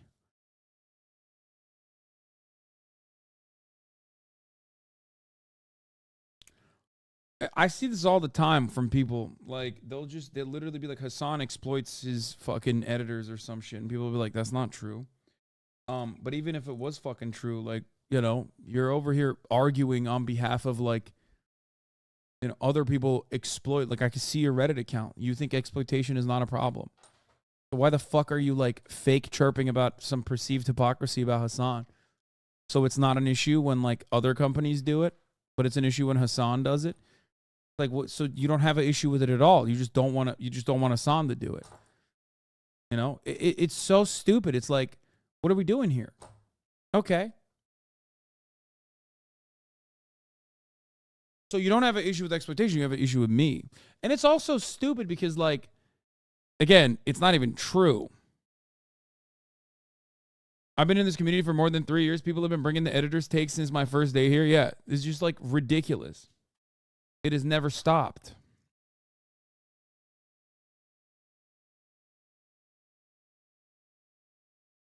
Anyway. Destroyed all the evidence. They say they didn't do that. We did ask them. We did ask the January 6th committee. Same, almost 3 years. Bro, it was a lie back then, and it's still a lie. That has never stopped. House, car, went to a brothel that was raided for tax evasion, but we're going to fucking lie and say he sex trafficked minors or some shit. It's just like they've only compounded on top of one another, and it's either things that didn't happen or things that are just like completely normal or things that they just made up. Well, they announced that they destroyed and deleted most of the evidence. They say some of the evidence is still under review. I want to know what. I want to know about your perspective, Mr. President. Listen, they put out an announcement that they destroyed the evidence, and they destroyed all the stuff having to do with Nancy Pelosi, and they wouldn't let her testify. We said, why isn't she testifying? You know, it was a whole rigged deal. Why isn't she testifying? I offered them 10,000 soldiers. She turned them. I want to know what that you she's in did charge on of that security. day. I want to know. You're the president of the United States, though. She's in charge of Tell me security. how you watched this all unfold. Were you in the dining room watching TV? I'm not going to tell you. I'll tell people later at an appropriate time. Just so you understand, however. What did you do when the Capitol was under attack, though? Let me just tell you. In the moment that the Capitol Did you see the statements I made in the Oval Office and just outside of the Oval Office? Absolutely. I was there that day. Our police are great. We love our police. We love everybody. Go home. That was a beautiful statement. That was at 4 o'clock in the afternoon, more than I don't know. 3 hours after the attack started. But there were tweets that were put out before that. I want to know who you called By the way, on that day. Nancy Pelosi. I don't have. Why would I tell you that? Listen, Nancy Pelosi was in charge of security. She turned down 10,000 soldiers. If she didn't turn down the soldiers. This is my favorite argument because it's like, dog, what are the soldiers there for? Even that part is not true. But even if it was true, they're there to, like, what? Kill your fans that you brought to the White House? I mean, to the fucking Capitol? Like, what do you mean? Like, oh, Nancy Pelosi didn't want the soldiers to be there. Okay, it's like, one, you're the president. Two, these are your fans. Like, what do you want? On the one hand, you keep saying January 6th was not that bad, and these are political prisoners. We need to release them. On the other hand, you're like, Nancy Pelosi should have let the fucking military kill them? Like, what? This doesn't make sense. None of it makes sense. He's trying to suggest that Antifa did a conspiracy and Nancy was on it. Okay, then why are fucking Trump supporters in jail? If it's just the Antifa, that was thrown in fucking jail. Why is he trying to get him out of jail? Make that make sense. Do you understand? Why is he trying to release his fans from fucking jail? This is the same idiotic fucking argument that doesn't make any sense when Republicans say Democrats are the real Confederacy, they're the real racists, while simultaneously being the fucking people that are like, you know, rocking the stars and bars while they go out to vote. It's so stupid. You have to be a fucking idiot to agree with this stuff. You have to be so stupid. And unfortunately, many are, okay? That's what's so sad. Soldiers, you wouldn't have had January 6th. Did you call military or law enforcement? What? Did you call military or law enforcement at the moment the Capitol was under attack? I'm not going to tell you anything. Let me put it this way. Bro's ignoring all the good right-wing arguments in the chat. Where are the good right-wing arguments in the chat? Please highlight them. I love... The reason why you're not banned is because we were so fucking desperate for like some actual good right-wing arguments lately. And it has not been a thing for a while. I miss it. Now, they were never good arguments, obviously. They were always bad arguments, but at least they were fun. Behaved so well. I did such a good job. Nancy Pelosi turned down 10,000 soldiers. I did such a good job. He's such a kid. If she didn't do that. But and now Nancy I understand, Pelosi doesn't have the authority that the you police have as testified commander-in-chief, though. Listen to me, Kristen. Listen to me. I understand that the police testified against her, the chief very strongly against her, Capitol Police, great people. They testified against her, and they burned all the evidence. Okay, they burned all the evidence. They destroyed all the evidence about Nancy Pelosi. What do you say? Bro's entire... Man, just give me a fucking... Give me an argument. Give me an argument. Give me an argument. You're not. You're just like complaining. You're crying that I called people that believe that Democrats are the real party of fucking racists while simultaneously defending the Confederacy idiots. Yes, if you, cool guy from Missouri, believe in the message of heritage, not hate, and then simultaneously claim that the Democratic Party are still Dixiecrats and they're the real racist ones or whatever the fuck, then you're a dumbass. Like, if you advocate on the one side for the Republican Party and its inception in Abraham Lincoln's policies and then simultaneously defend the Confederacy, you're a fucking moron, okay? I'm sorry. I'm not going to sugarcoat it for you. I'm sick and tired of dumbass Americans who've been babied their whole fucking lives thinking that just because you came up with an opinion that it must be valuable. It must mean something to everyone around us. So people must listen to your dumbass, inbred, hick, backwards fucking takes and go, actually, there's probably some utility to me hearing this, when in most circumstances, there isn't. Sometimes it's okay to just be a dumbass, inbred hick, for example, and your opinions might just be wrong and incorrect. Now, what you could do is maybe stop being a fucking dumbass, okay? You can't stop being inbred. I don't know if you are or not. But you can't stop those other things. But at least you can, like, hide the fact that you are those things and not be a fucking... bro, I just saw someone that said, fuck Missouri, and I completely agree. Oh, my God, he's not... All right, we're done. We're done. Here, take a second off, okay? Anyway, my point was, you could be inbred, you could be stupid, but you can also be quiet and hide that you are like that. You know what I mean? Like, you could do that, but you don't want to do that. Most people just want to be heard. That's it. To people who wonder why you as commander-in-chief, you have authorities that Nancy Pelosi doesn't have as commander-in-chief. No, she has authority over Why the didn't Capitol. you send help in that moment, though? Frankly, just so you understand, I assumed that she took care of it. She turned down... So when you realized that the National Guard wasn't coming? Well, you don't realize anything until quite a while.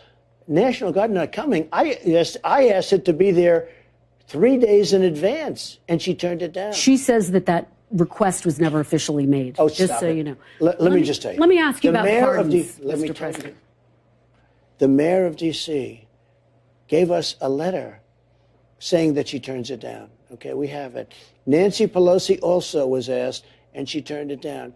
The police commissioner I'm talking about Capitol the day Police, of, wait a minute. Yep. Capitol Police said that he wanted it, and Nancy Pelosi wouldn't accept it. She's responsible for January 6th. Mr. President. Nancy Pelosi's responsible. Mr. President, you're the president, though. You have authorities that no one else has as the commander-in-chief. Do you think you showed leadership on that day? Yes, absolutely, I did. Okay. And I showed calm. Nancy Pelosi is responsible for the security, and she did a terrible job. And by the way, from what I understand, they burned all the evidence. Okay. She says she never got an official request. They say they didn't, but that's what you're saying. Really? Let's talk about. And her daughter taping her. Her daughter happened to be a documentary. Let's talk about potential pardons. Documentary worker just happened to be there taping her at the time. Let's talk about potential pardons, because a lot of your supporters are wondering about that. Proud Boys leader Enrique Tarrio was sentenced to 22 years in jail. Now that you know what the sentence is, 22 years in jail, will you give him a pardon? Will you give other Proud Boys a pardon? I don't know him. I never met him. I never heard of him until I started reading this stuff. Will you pardon him? But I want to tell you, he and other people have been treated horribly. Antifa killed people, and those guys didn't even get tried in many cases. There's no They put these guys in jail for 17, 18, and 22 years. They didn't kill anybody. Some of them never even went into the Capitol. Some of them weren't even in D.C., and they got a 22 or a 17-year sentence. 16, 18, more than 1,000 people. 22. Wait a minute.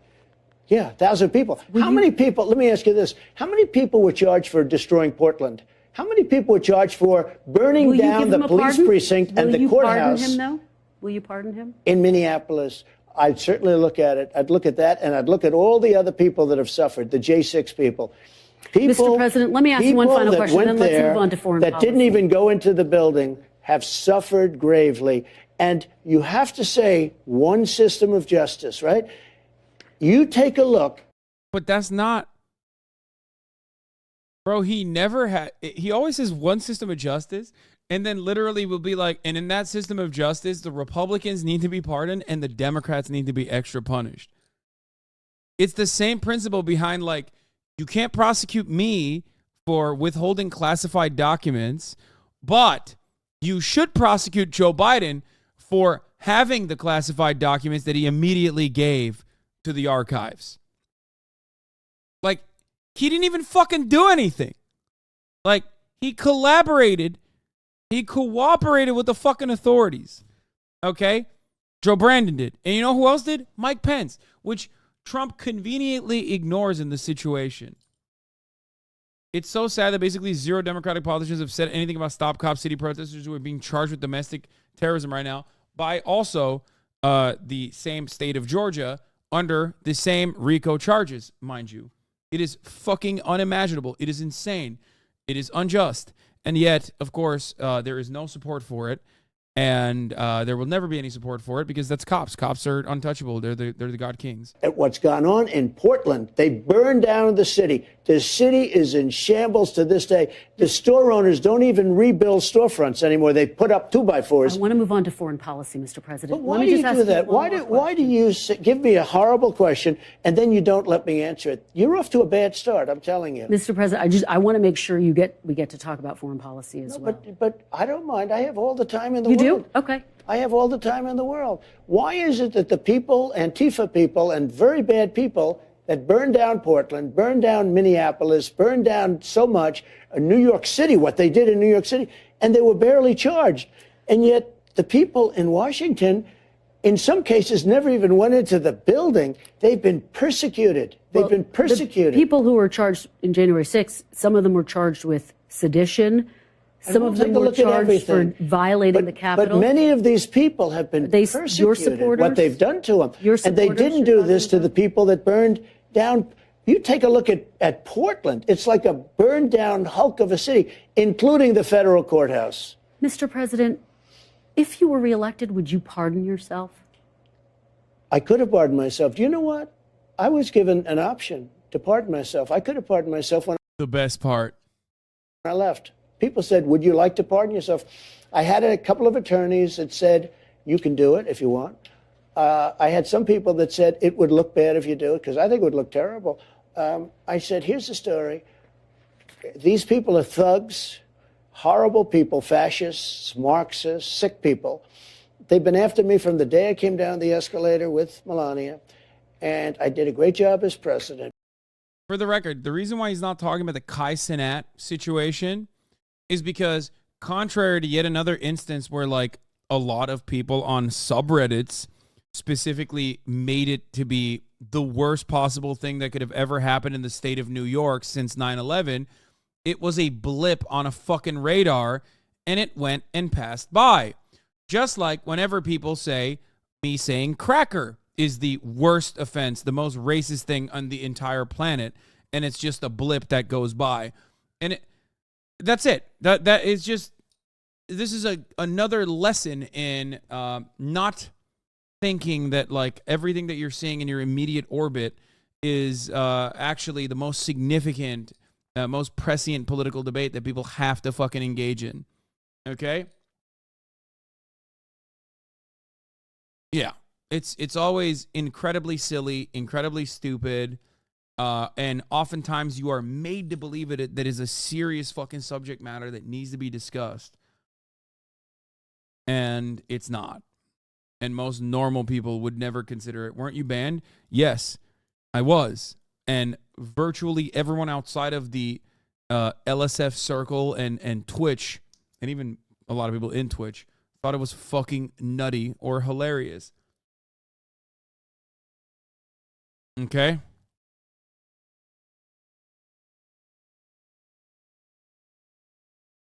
Higher standards than POTUS. Same with the Kai Cenat situation. Same with like Walgreens are closing down because people are stealing nonstop. Okay? I remember some chatter saying you were the most racist person in the last 100 years. Yes, someone said, unironically, because I remember it's the greatest comment I've ever received, that I would be the most racist man in the 1900s, a time when Hitler was around. Why? Because I'm racist towards white people, and you know, so that's like somehow worse than being racist to black people, apparently, according to that guy. That's not a chatter. That was Keem. No, Keem said I want bad things to happen to black people.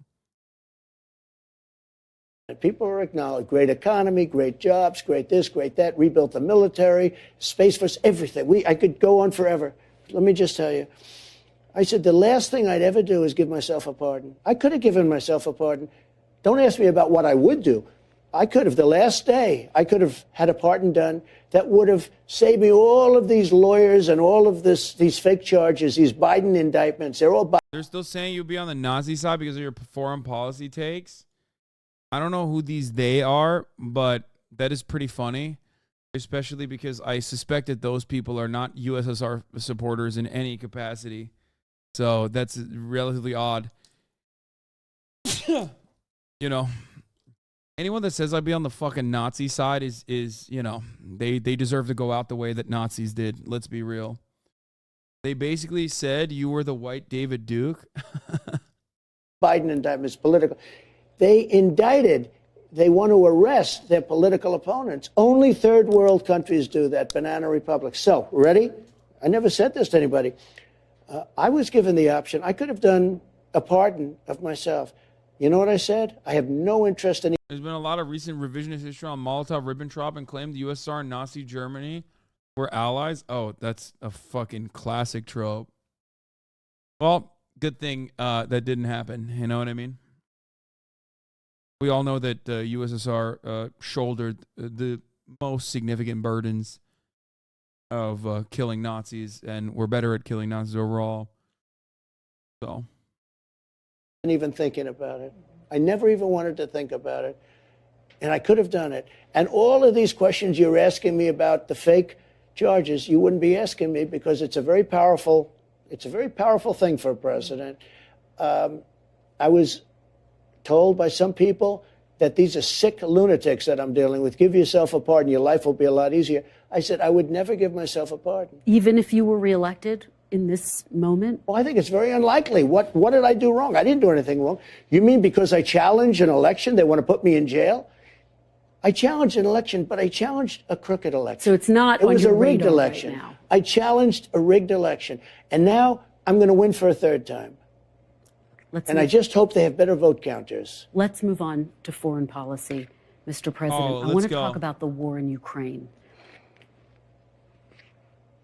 I want to big picture get a sense of how you see this conflict. Do you see the security of Ukraine as critical to the security of the United States? Okay, let me talk about it without interruption. Right? Ukraine would have never happened if I were president. He's the GOAT, dude. Ukraine would have never happened if I was president, is what he keeps saying. Same with Afghanistan. I would have pulled out, and it would have been so much better. Okay?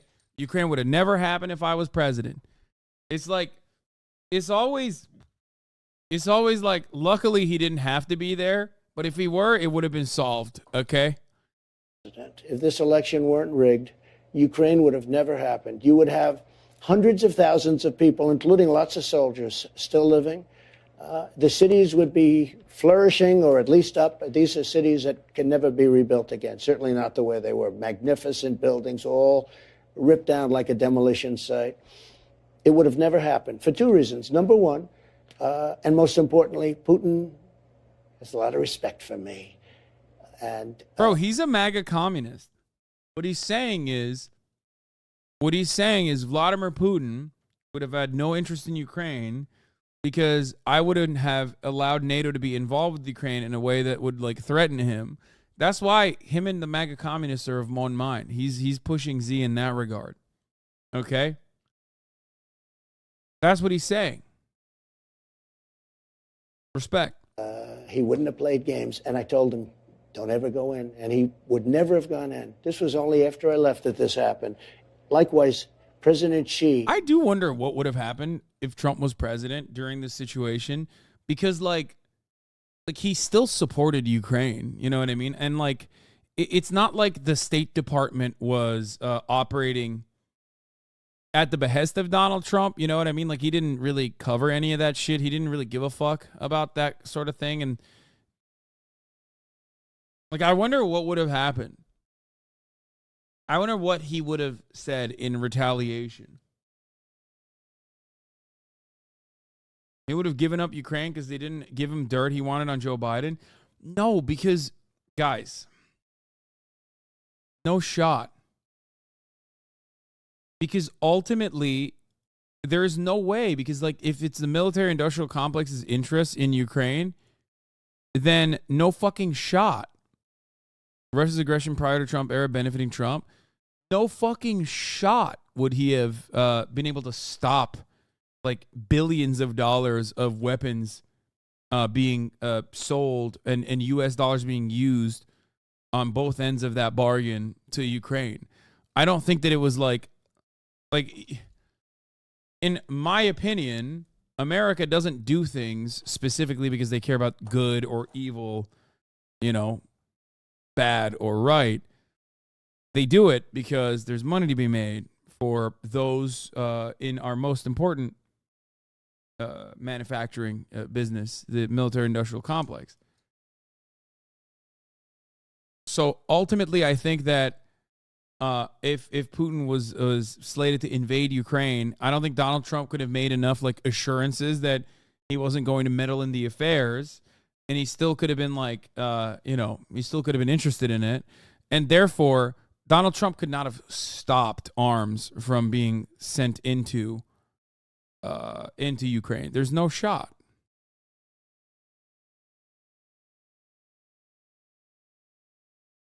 Like, a lot of people say, oh, Trump loves Russia, hates Ukraine. But, like, no, I mean, it doesn't matter.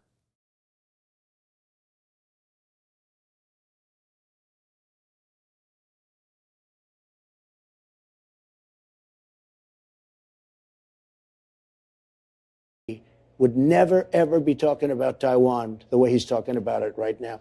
And they didn't. How is he talking about Taiwan? They weren't talking about it. It was only after I left.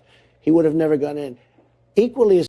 So when people hear Trump say this, like, do they, like, when liberals who are like, defend Taiwan liberals who are like, America's interests in Taiwan are honest and earnest and they just want independence for the Taiwanese people, like, when they hear Donald Trump, do they go, oh yeah, and we think that's why we're voting for Trump, because he's going to be real fucking aggressive? Is that how that goes? As importantly, oil prices would have been at $40 a barrel instead of $110 a barrel. So he wouldn't have been able to afford going in. He actually is the only nation that made money because oil has been driven up so high by stupid people like Biden. Biden is an incompetent man. And what happened is oil. In fact, you're going to hit a new high very soon again. That means Russia. Russia makes money from oil. Russia is going to make a lot of money.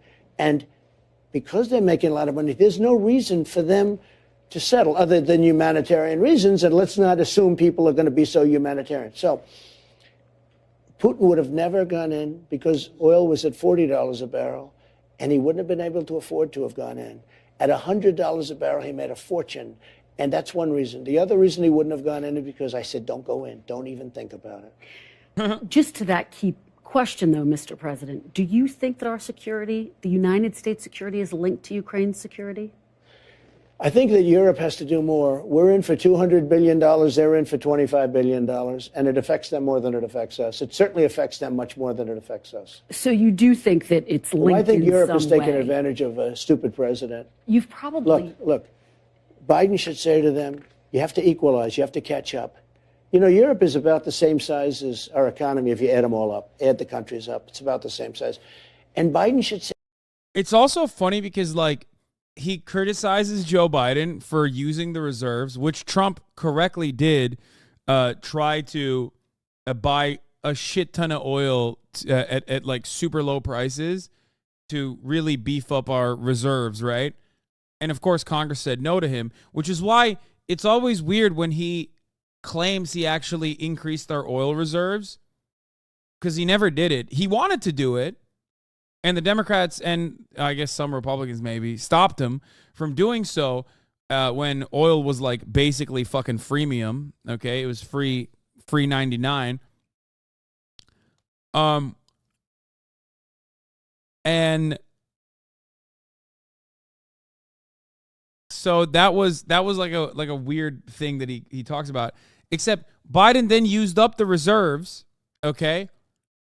And he's complaining about that too. And it's like, why are you complaining about Biden using the reserves? How would you have made oil prices low?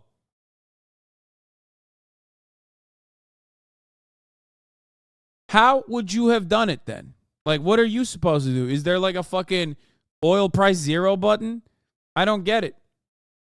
Because at the time, there were certain things that Biden could have done that he didn't do, which was, of course, pressure and threaten the oil corporations who openly stated that they are only interested in their shareholder value and that they are not interested in the broader American population's economic woes, and therefore they would not increase supply. They said that openly. We covered it at the time. So my frustration with Brandon at that time was to say, okay, then fuck you. I'm sending the fucking IRS after you. I am sending the regulatory bodies after you. I'm sending the fucking EPA after. I'm going to do everything I can. If you don't want to fucking increase supply, then fuck you. Okay, I'm going to put a mountain of red tape in front of you. He didn't do that, right? So the only other option was to use the reserves to try and like adjust the price, which didn't really work out all that well. He also went to Saudi Arabia and like talked to MBS, and that didn't work out that well either. I mean, I guess it's worked out a little bit better. But like, what could have Trump done? What was he going to do? Like, what is Trump supposed to do better in that situation? Especially if he's also criticizing Biden using oil reserves. Like, what is Trump going to do? He's not going to do shit. You think Trump is going to fucking talk shit about the oil and gas industry? Get the fuck out of here. He's a Republican. No shot. Say to them, like I did with NATO. You know, NATO, they all owed money. I said, get your money in. And we had over $430 billion put in almost immediately. And the head of NATO, Stoltenberg, Secretary General, nice guy, he said to me, most amazing thing I've ever done. And he said it publicly, too. He said, Bush would come in, make a speech and leave. Obama would come in, make a speech and leave. Trump came in and said, you guys aren't paying your bills. And I got him to pay. You know, they asked me something, which hasn't been reported, but the media knows it. We had a meeting of the 28 countries at that time, 28 countries. And they said to me, are you saying, sir, because I said you got to pay your bills, are you saying, sir, that you won't He's like, I'm the most pro-NATO president of all time. protect us Believe against me. Russia if we don't pay? I said, sorry to tell you, that's what I'm saying. You know what happened? Yeah. They started sending us money and I was never given credit for it, but you wouldn't even have a NATO if it wasn't for me. Let me ask you, Mr. But here's the President, thing, about the your European strategy. countries have to start paying their share because do- we are having to do with Ukraine. Because we're at 200 billion and they're at 20 or 25 billion. It's so unfair. Let me ask you about your strategy, though, because you have said you want to end this war in 24 Yeah. hours. You saw the meeting between Kim Jong-un and President Putin. all Do right. you think that complicates your strategy if you were reelected to try to end this Look, war in it 24 would have been hours? easier if the war didn't start and you'd have hundreds of thousands of people living, most importantly. But it would have been a lot easier if it didn't. But I can get it done and I can get it done quickly. How do you do it? Can There's you paint another a picture example. You for me? talk about Can you Kim paint a Jong. picture? How You does it talk happen? about Kim Jong Un, right? I got along great with Kim Jong Un after the first month or two when we were sparring, but I got along great with him. We were in no danger. There was President Biden said, and he felt even now, and President Obama told me when we sat down. Obama told me, and Biden still to this day, except I don't think he knows he can't put two sentences together. But President Obama told me our biggest threat is from North Korea. We're going to end up in a war. We didn't end up with a war with North Korea. We were going to make a deal. I would say I would have had a deal made with North Korea shortly after the election, had the election not been rigged. How do you end this war, though? Talking of deals, how do you end this war in Well, 24 I hours? can't tell you exactly because if I did, people understand. If I tell you exactly, I lose all my bargaining chips. I mean, you can't really say exactly what you're going to do, but I would say certain things to Putin. I would say certain things to Zelensky, both of whom I get along. Don't forget, Zelensky did something that was very honorable. They asked him, it didn't stop these animals from impeaching me, but, you know, one of those things. They asked him, did Trump do anything wrong? He said, absolutely not. It was a very normal phone call. You can't say that about Biden's call because... Wait, what? Yeah, first of all, he can't say anything. You're the president, and you've already threatened to withdraw support, like military support. What's he supposed to say? He's a fucking client state, dude. This is why it's always funny when people are like, Hasan, what about the autonomy of Ukraine? It's like, bro, what do you mean? Like, in a conversation where we're doing like American interests versus Ukrainian interests, like Ukrainian interests are not even on the table. Like, no one cares about that on the American side. I know that's hard to hear, but if Americans cared about the Ukrainian interests, they would have instituted a no-fly zone like Ukraine has asked for. If Americans cared about the Ukrainian lives, they would have allowed Ukraine into NATO before they allowed, you know, Sweden and Finland into NATO, right? Like the Ukrainians have asked for. It's just Americans don't give a shit. Like, the American government doesn't give a shit about Ukrainian lives or Ukrainian interests. But a lot of that stuff, everybody kind of understands. Americans have also time and time again, or at least people in the American government, have also time and time again regularly stated that they think it's a great fucking thing that is happening in Ukraine, where for 5% of the military budget, they've been able to undermine a foreign adversary of strategic importance, Russia, and their entire military power by just spending 5% of the American military budget. This is not my sentiment. This is Chris Murphy, Connecticut. Like, he said that. You know what I mean? They openly state it. They openly state it all the time. They think it's a fucking great situation that they will fight. They will fight down to every last Ukrainian. You know.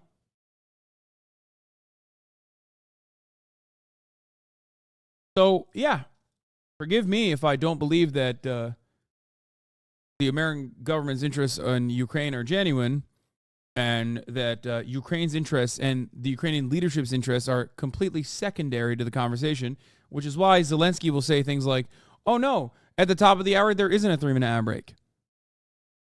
If you no longer want to see those ads, you don't have to subscribe, which he'd be wrong on. You do have to subscribe at the top of the hour because there is a 3-minute ad break. And if you no longer want to see those ads, all you need to do is subscribe. Bad take. Why would NATO put Ukraine in when they're at war? That would mean NATO is immediately at war. First of all, there were many years where the West claimed that they were going to give Ukraine NATO membership, and they never really were interested in doing so. Okay. I hate that like people come in here and try to explain to me what the situation is when the majority of Ukrainians wanted Article 5. The majority of Ukrainians wanted a no-fly zone. The majority of Americans wanted a no-fly zone. At the time, I obviously explained to you why it wasn't going to happen, because it would have been devastating. It would have been actual fucking hot war between two nation states with nukes. Okay? Don't try to explain it again to me. I know.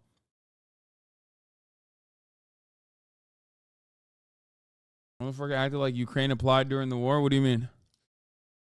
Yeah. Oh, yeah, exactly. It's not like Ukraine was like, oh, yeah, let's fucking join NATO now that there's war happening. Like, no, they were asking. They were asking for a very long time.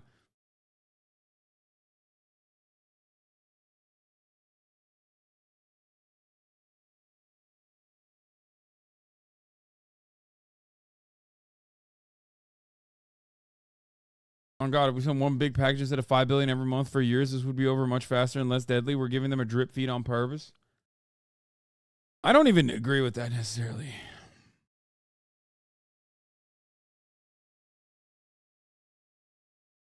But yeah, let's keep going. Biden, what he did was horrible with the prosecutor, but he said something that was very honorable. He could have grandstanded and said, oh, I felt threatened.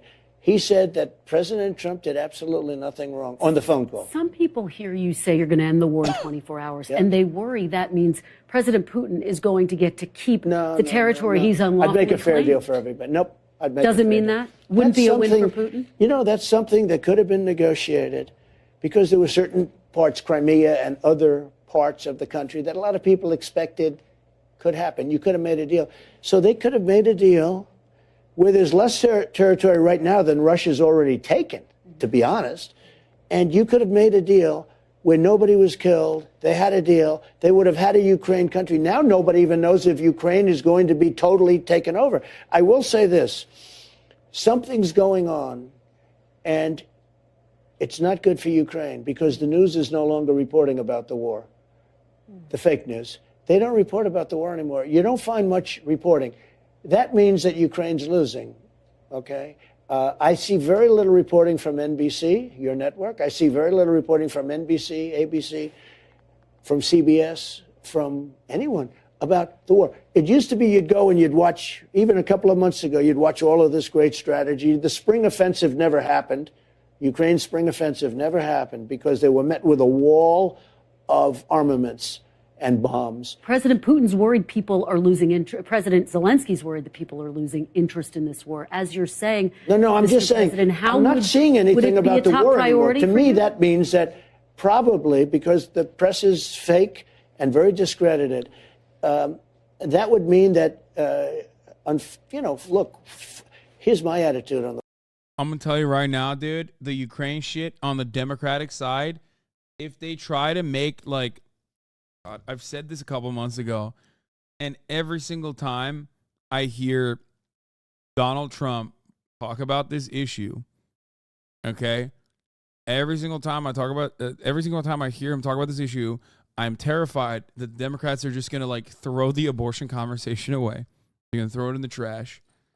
They're not going to do another like student loan debt relief thing right before the election to really revitalize support, and that they're just going to be like, vote for us because we want to defend Ukraine more than the Republicans do. And if that's the case, like, Trump is going to win, okay? I am so terrified of that prospect. Like, I don't know. At that point, you have to be throwing on purpose.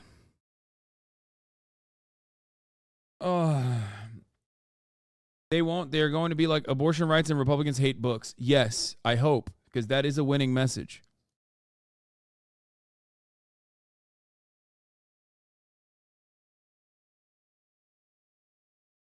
Foreign policy is one of the least important things. There's no way they would give attention from abortion. They get more donations from abortion. I know, but like, I don't know. They've done really dumb shit.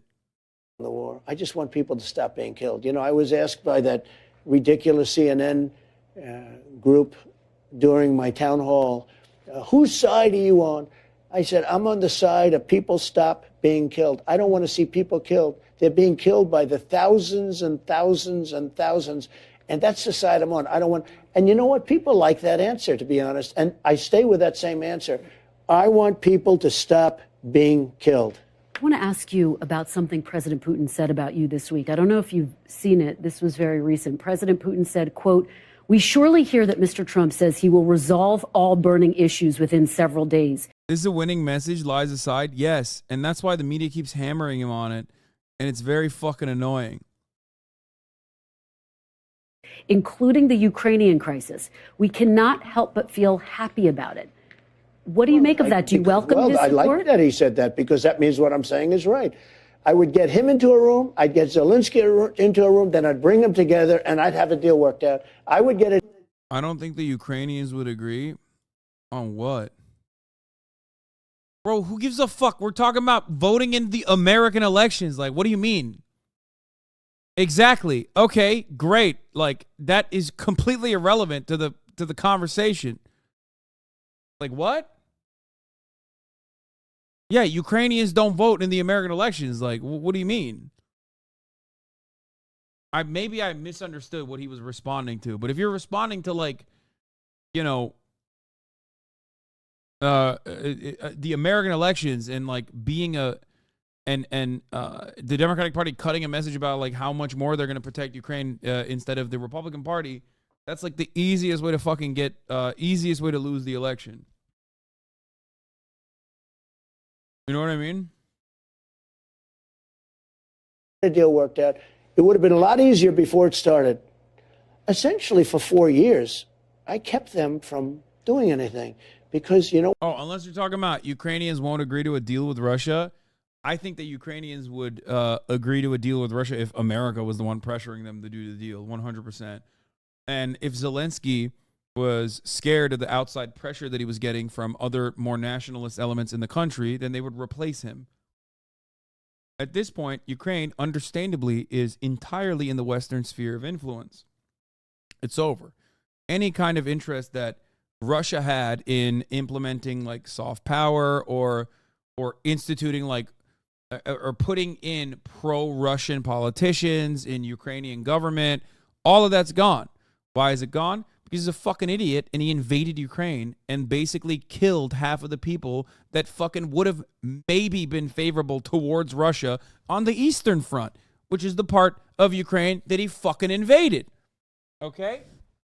So it's just completely Jover on that front.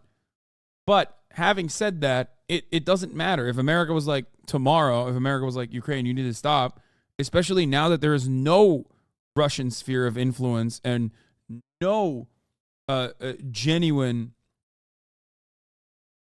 way that like Putin could exercise his authority over Ukrainians without the threat of state violence. There's no way. Like, Ukraine is entirely in the hands of the Western sphere of influence, and therefore whatever America says goes. You know what? I will tell you this. I've never said this. Ukraine was the apple of his eye. I said, don't ever do it. Don't ever do it. He would have never done it. But again, oil prices.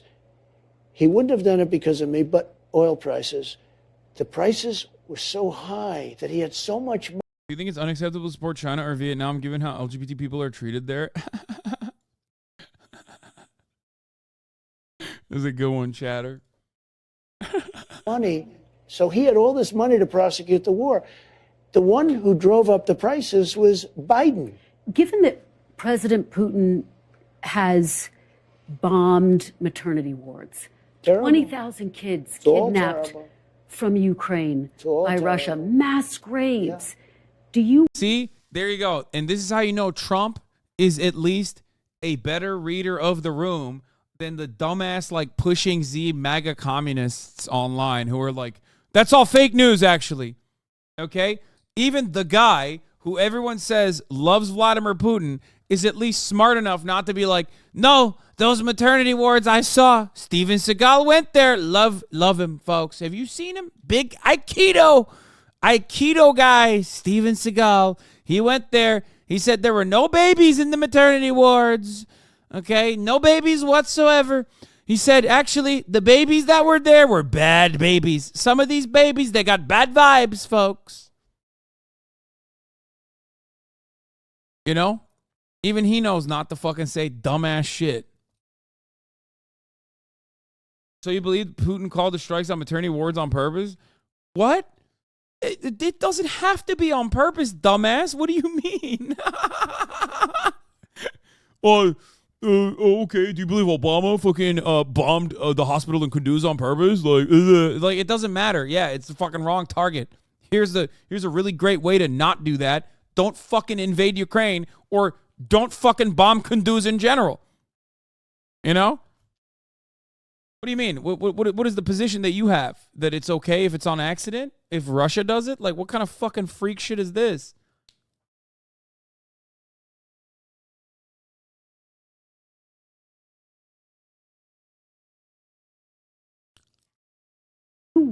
Welcome his support, his all but endorsement. I agree with you. I just want to see how you would convince someone who thinks that way, because it's pretty popular among, in parentheses, leftists. I agree with you on what front? I don't think you agree with me. I don't give a shit about like a military intervention in foreign nations, given how LGBT people are treated there. Okay? That is insane, because I know for a fact that military intervention in countries that have reactionary policies tend to make that country way fucking worse after said military intervention. Look at Iran if you want to get a better understanding of how this shit works. Okay?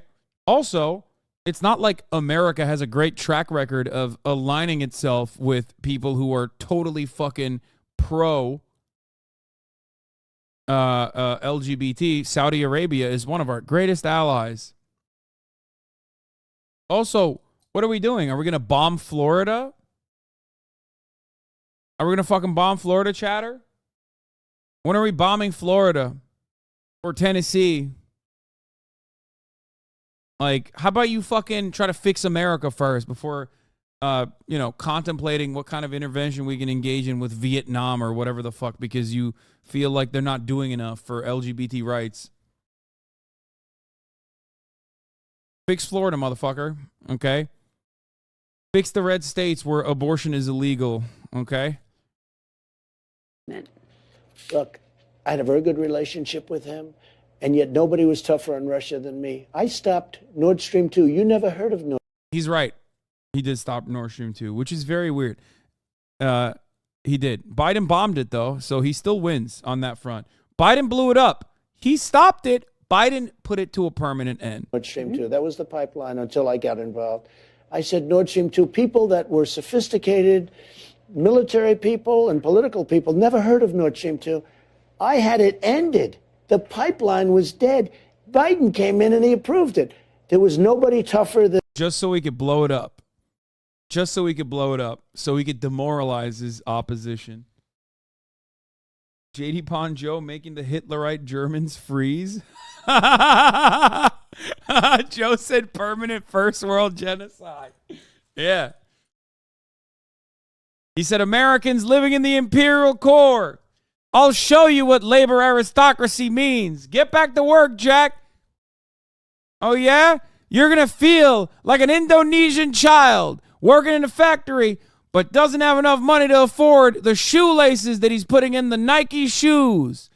American workers are going to feel that pain that the Indonesian child feels. How about 34% inflation? Hitlerite Germany is going to freeze. We're gonna stop that Russian gas coming into Hitlerite Germany. Get back to work, Jack. Bidenflation is gonna make you hurt. Than me with Russia, and yet I got along with Putin. Let me tell you, I got along with him really well, and that's a good thing, not a bad thing. He's got 1,700 nuclear missiles, and so do we. But look, that's a good thing. Getting along is okay, but I got along through strength. And the war would have never happened. The war would have never happened. Now what's happened, it's so bad. The oil price is so high. It's hard to get it stopped. The oil price is so high. When he goes above $50 and $60 a barrel, he makes a lot of money on the war.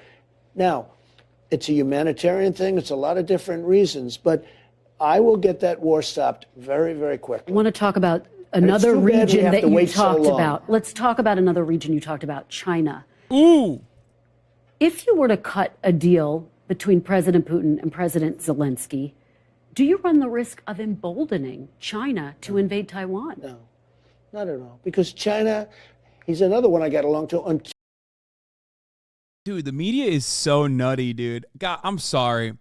I know I'm the worst guy to talk about this because obviously I'm pro Vladimir Putin, according to many liberals online, and of course pro Supreme Leader Xi to many people. But like, why is the NBC News person on the side of like American intervention and promoting American jingoistic militarism on the fucking Meet the Press exclusive when talking to the reactionary alternative? Okay? That's fucking nuts. She's literally like, do you think a peace negotiation with Ukraine would embolden China to take over Taiwan? How does that not literally fucking break your brain? Always been like this? Yes. Always been like this. And it's especially fucking idiotic when, you know, when thinking about like Blinken going to China and being like, Taiwan is a part of China. It's just we care about its autonomy and we're going to keep giving it military support.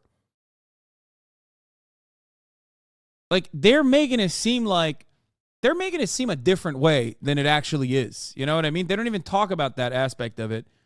They rarely even cover that aspect of it so that, you know, you just don't know and you're shocked. That's why I remember when Blinken came out and everyone was like, all the fucking NATO antis were canceling Blinken after he went to China for saying America's fucking foreign policy on China since the Nixon era. Here's the official position of the United States of America on China. I reiterated the longstanding U.S. One China policy. That policy has not changed. It's guided by the Taiwan Relations Act, the 3 joint communiques, the 6 assurances. We do not support Taiwan independence. We remain opposed to any unilateral changes to the status quo by either side. We continue to expect the peaceful. Who's Blinken? Abe Lincoln, dude. That's who. Abe Lincoln. Technically, it is Abe Lincoln. Yeah. Resolution of cross-strait differences. We remain committed to meeting our responsibilities under the Taiwan Relations Act, including making sure that Taiwan has the ability to defend itself. We also spoke about a range of bilateral issues, including continuing to... Look at this fucking tanky. Unapproved to any status quo changes is the truest thing to come out of any politician's mouth. Yeah, this fucking tanky, dude. You see this shit? You see this fucking tanky piece of shit 2 months ago? Secretary of State Abe Lincoln, dude. You see this fucking tanky? Fucked up, man. Hate that. Hate that. Hate this fucking tanky piece of shit. Imagine calling yourself a leftist and being to the right of the State Department. Yeah.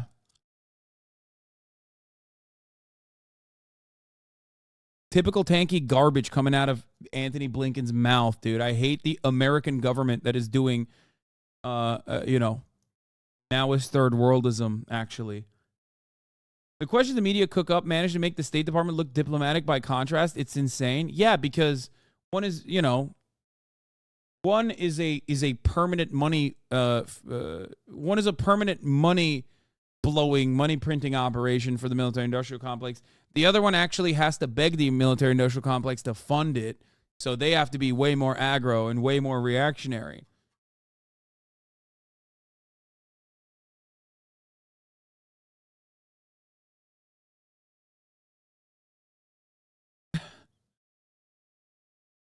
You owned you the other day. Are you going to debate him to win your credibility back? What are we talking about here? Brother, isn't your favorite streamer live? Like, why don't you go watch him? Why are you in here trying to fucking like create controversy where none exist? Anyway. to develop principles to guide our relationship, as discussed by President Biden and President Xi in Bali late last year. We exchanged views on our respective economic policies, including our concerns about China's unfair treatment of U.S. companies. Anyway, the rest of it is just bullshit.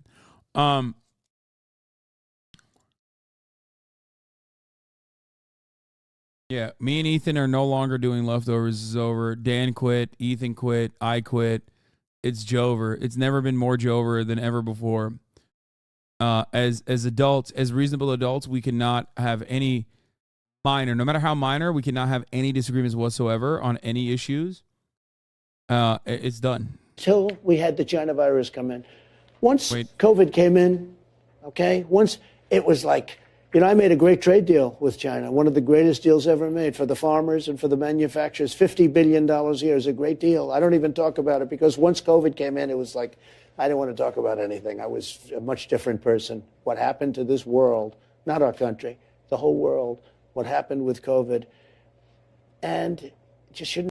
So why are the military-industrial complex's interests directly undermining U.S. foreign policy towards China? Oh, make no mistake. I don't think the U.S. foreign policy towards China is one that, okay.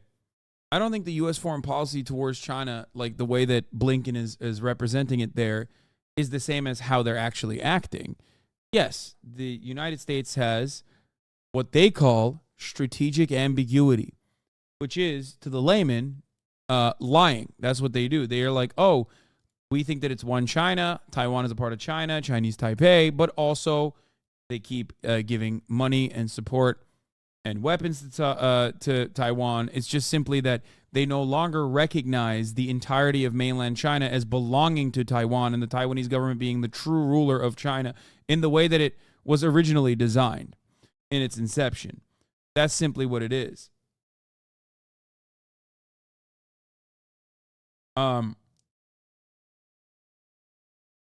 That's it. Strategic ambiguity. So technically, like I think that there are more powerful economic forces and interests at play with our relation with China that you cannot simply disrupt due to the interests of more reactionary elements that are aching for war. But that's, you know, it's just, that doesn't mean that the American State Department is pro-China by any means. It happened. It shouldn't have happened. What happened, what China did to the world was so bad. But I had a great relationship with President Xi. Really great relationship. And he was going to stop fentanyl from coming in. He was going to do a lot of, he was going to criminalize it if you made it. You know, in China, they have a death penalty for drug deals. He was going to make that with fentanyl dealers too. I love that he loves China, but in like the bad sides of China. Like whenever Trump is glazing up Xi Jinping, he never talks about the good shit like I do. Like the death penalty for, I don't know, people who are willingly selling spoiled baby formula, you know what I mean, that killed babies. Like that's sick. Okay, killing the corrupt politicians that also facilitated and turned the other cheek, or turned a blind eye to like that continuing to happen. Like that's awesome. I'm a fan of that. Please, let's do that here in America. At least jail time, you know what I mean? Or when the Evergreen shit was happening, the CEOs or the corporate board decided that like all the workers had to basically give money back so they could put together funds in order to put a down payment on their debt to show that they were taking this seriously. And then the Chinese government intervened and said, no, you're actually liquidating your fucking yachts and all of your assets, and we're actually taking all of your money instead and putting that as a down payment on the debt that you owe to the government. And that was sick. Like, that was a cool thing that China did. Or, I don't know, building insane amounts of fucking high-speed rail, even development. These are all good things that China has done and will continue to do. Not the execution of drug dealers. But then the election didn't work out, and he never had to do that. I know you've been asked this, but very quickly, if China were to invade Taiwan, have you made a determination, again, since voters are about to go to the polls, would you send the U.S. military into Taiwan if President Xi were to invade? President Biden says he would. I won't say, because if I said, I'm giving away, only stupid. I love you when he does this. I won't say. I'm not giving it away. I'm not giving the game away. Shh. Dude, I love that. It's so good. People are going to give that answer. I heard the other day, DeSanctimonious said something about he was going to do this or he was going to do that. I say, well, why is he saying the strategy? You can't say that. So when you ask me that question, I would never say that, because you give away all your options. But you don't take it off the table. I don't take anything off the table, no. If elected, you say you would order the Defense Department to use special forces to inflict maximum damage I didn't on say drug that. No. cartels. People said I said that. Okay, what would you do? I didn't say that. What I would wouldn't you tell do? you what I do. Why would I say that? Because, again, you don't want people to know your strategy. Now, people said, they leaked and said things that I said this or I said that, or I was going to hit them with Patriot missiles, the drug dealers in. It's pretty funny to be like, I don't want to disclose military secrets to our foreign adversaries. And then he was just like loudly yelling classified information at the fucking Mar-a-Lago buffet at lunch. And it was at a time when we all knew that, like, there were literal Chinese spies there. Because why the fuck wouldn't you send a spy to sit next to Donald Trump when you know his ass is blabbing on? Okay? I mean, fucking Kid Rock saw, like, the Iranian military maps, dude. Get the fuck out of here. It's like, I won't tell you. I won't tell you. It's a secret. It's like, what secret, dog? You fucking told Kid Rock. Kid Child Diddler Rock, okay?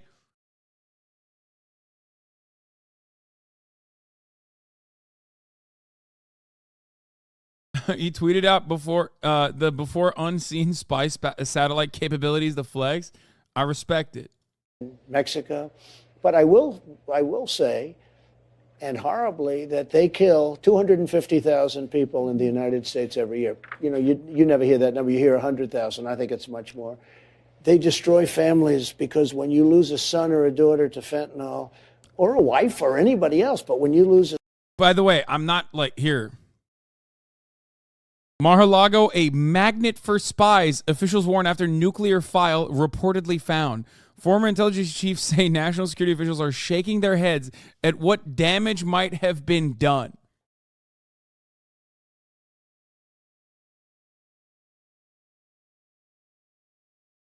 At that point, it's like, it's your responsibility to send agents there, okay?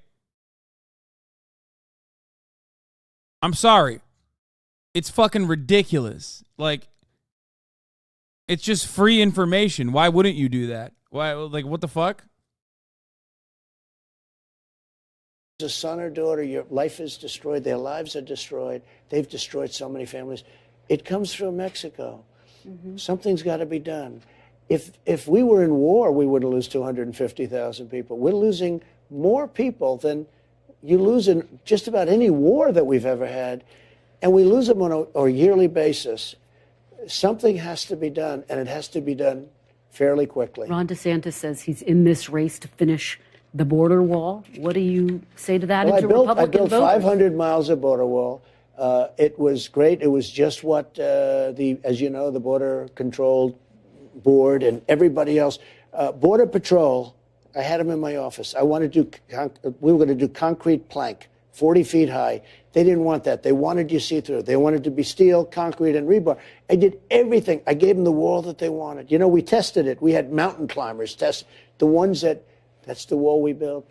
I built almost 500 miles of wall. We were then going to build another 200 miles of certain areas that all of a sudden people were coming into areas that they couldn't come into anymore.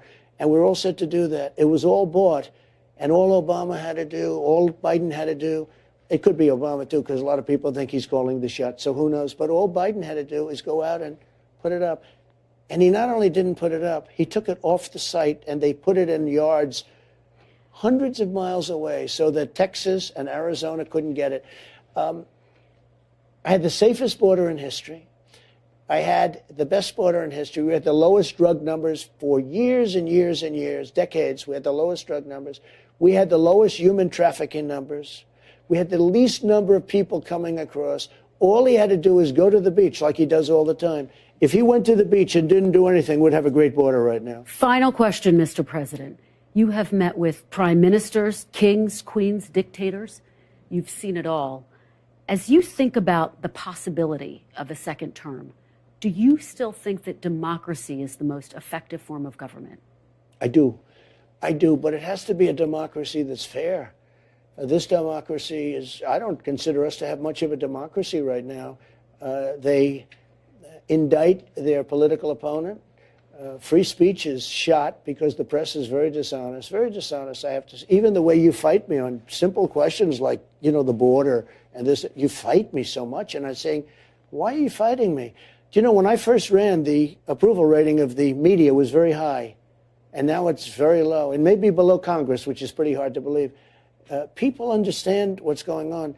We need a media that's free and fair, and frankly, if they don't have that, it's very, very hard to straighten out our country. Did you feel as president you had enough power, though? If you were reelected, would you try to find ways? For example, there's a report you're looking into firing potentially people within the federal government who aren't necessarily perceived to be loyal. Would you need more power? Do you Well, just so you understand, that's what the Democrats do, okay? They do it in spades. Would you do that? They do it at a level that you wouldn't believe. I mean, nobody's ever done. No, I wouldn't do that.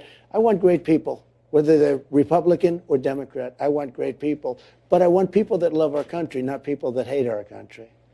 Anything else you'd like to say? No, I think it's good. I think we did. We did a lot. Is there any scenario by which, because Ron DeSantis says if he were elected, he'd have 2 terms and you'd only have 1 more term. Is there any scenario by which you would seek a 3rd term in office? No.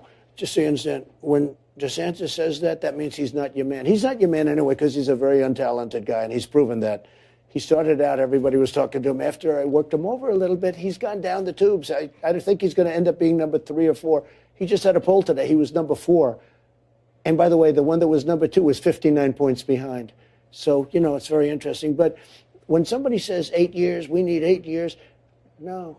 In 6 months to a year, many of the problems, almost all of the problems that you and I have just spoken about will be solved. Anybody that says they need 8 years, you don't want that person. Thank you, Mr. President. Thank you. I really appreciate it. Thank you very much. That's crazy. I mean, fuck you. The shaking his hands after all that. God, I hate the media. Fuck the media. Is Mark safe from the 4-hour Donald Trump meet press react of 2023? Okay, I'm sorry. I know it took me 4 hours, but it was very valuable to go through all of this, okay? It's pretty ridiculous. It's pretty fucking ridiculous not to cover this. 07 to all the troopers who stayed through this entire video. What do you want me to do? Not fucking mauled when Donald Trump goes on Meet the Press, one of the, a pretty significant, fairly important, news, a news junket, okay? He did it. All right, anyway, here, let's do some fun shit real quick. Erdogan, where's your wife? I'm surviving, yeah.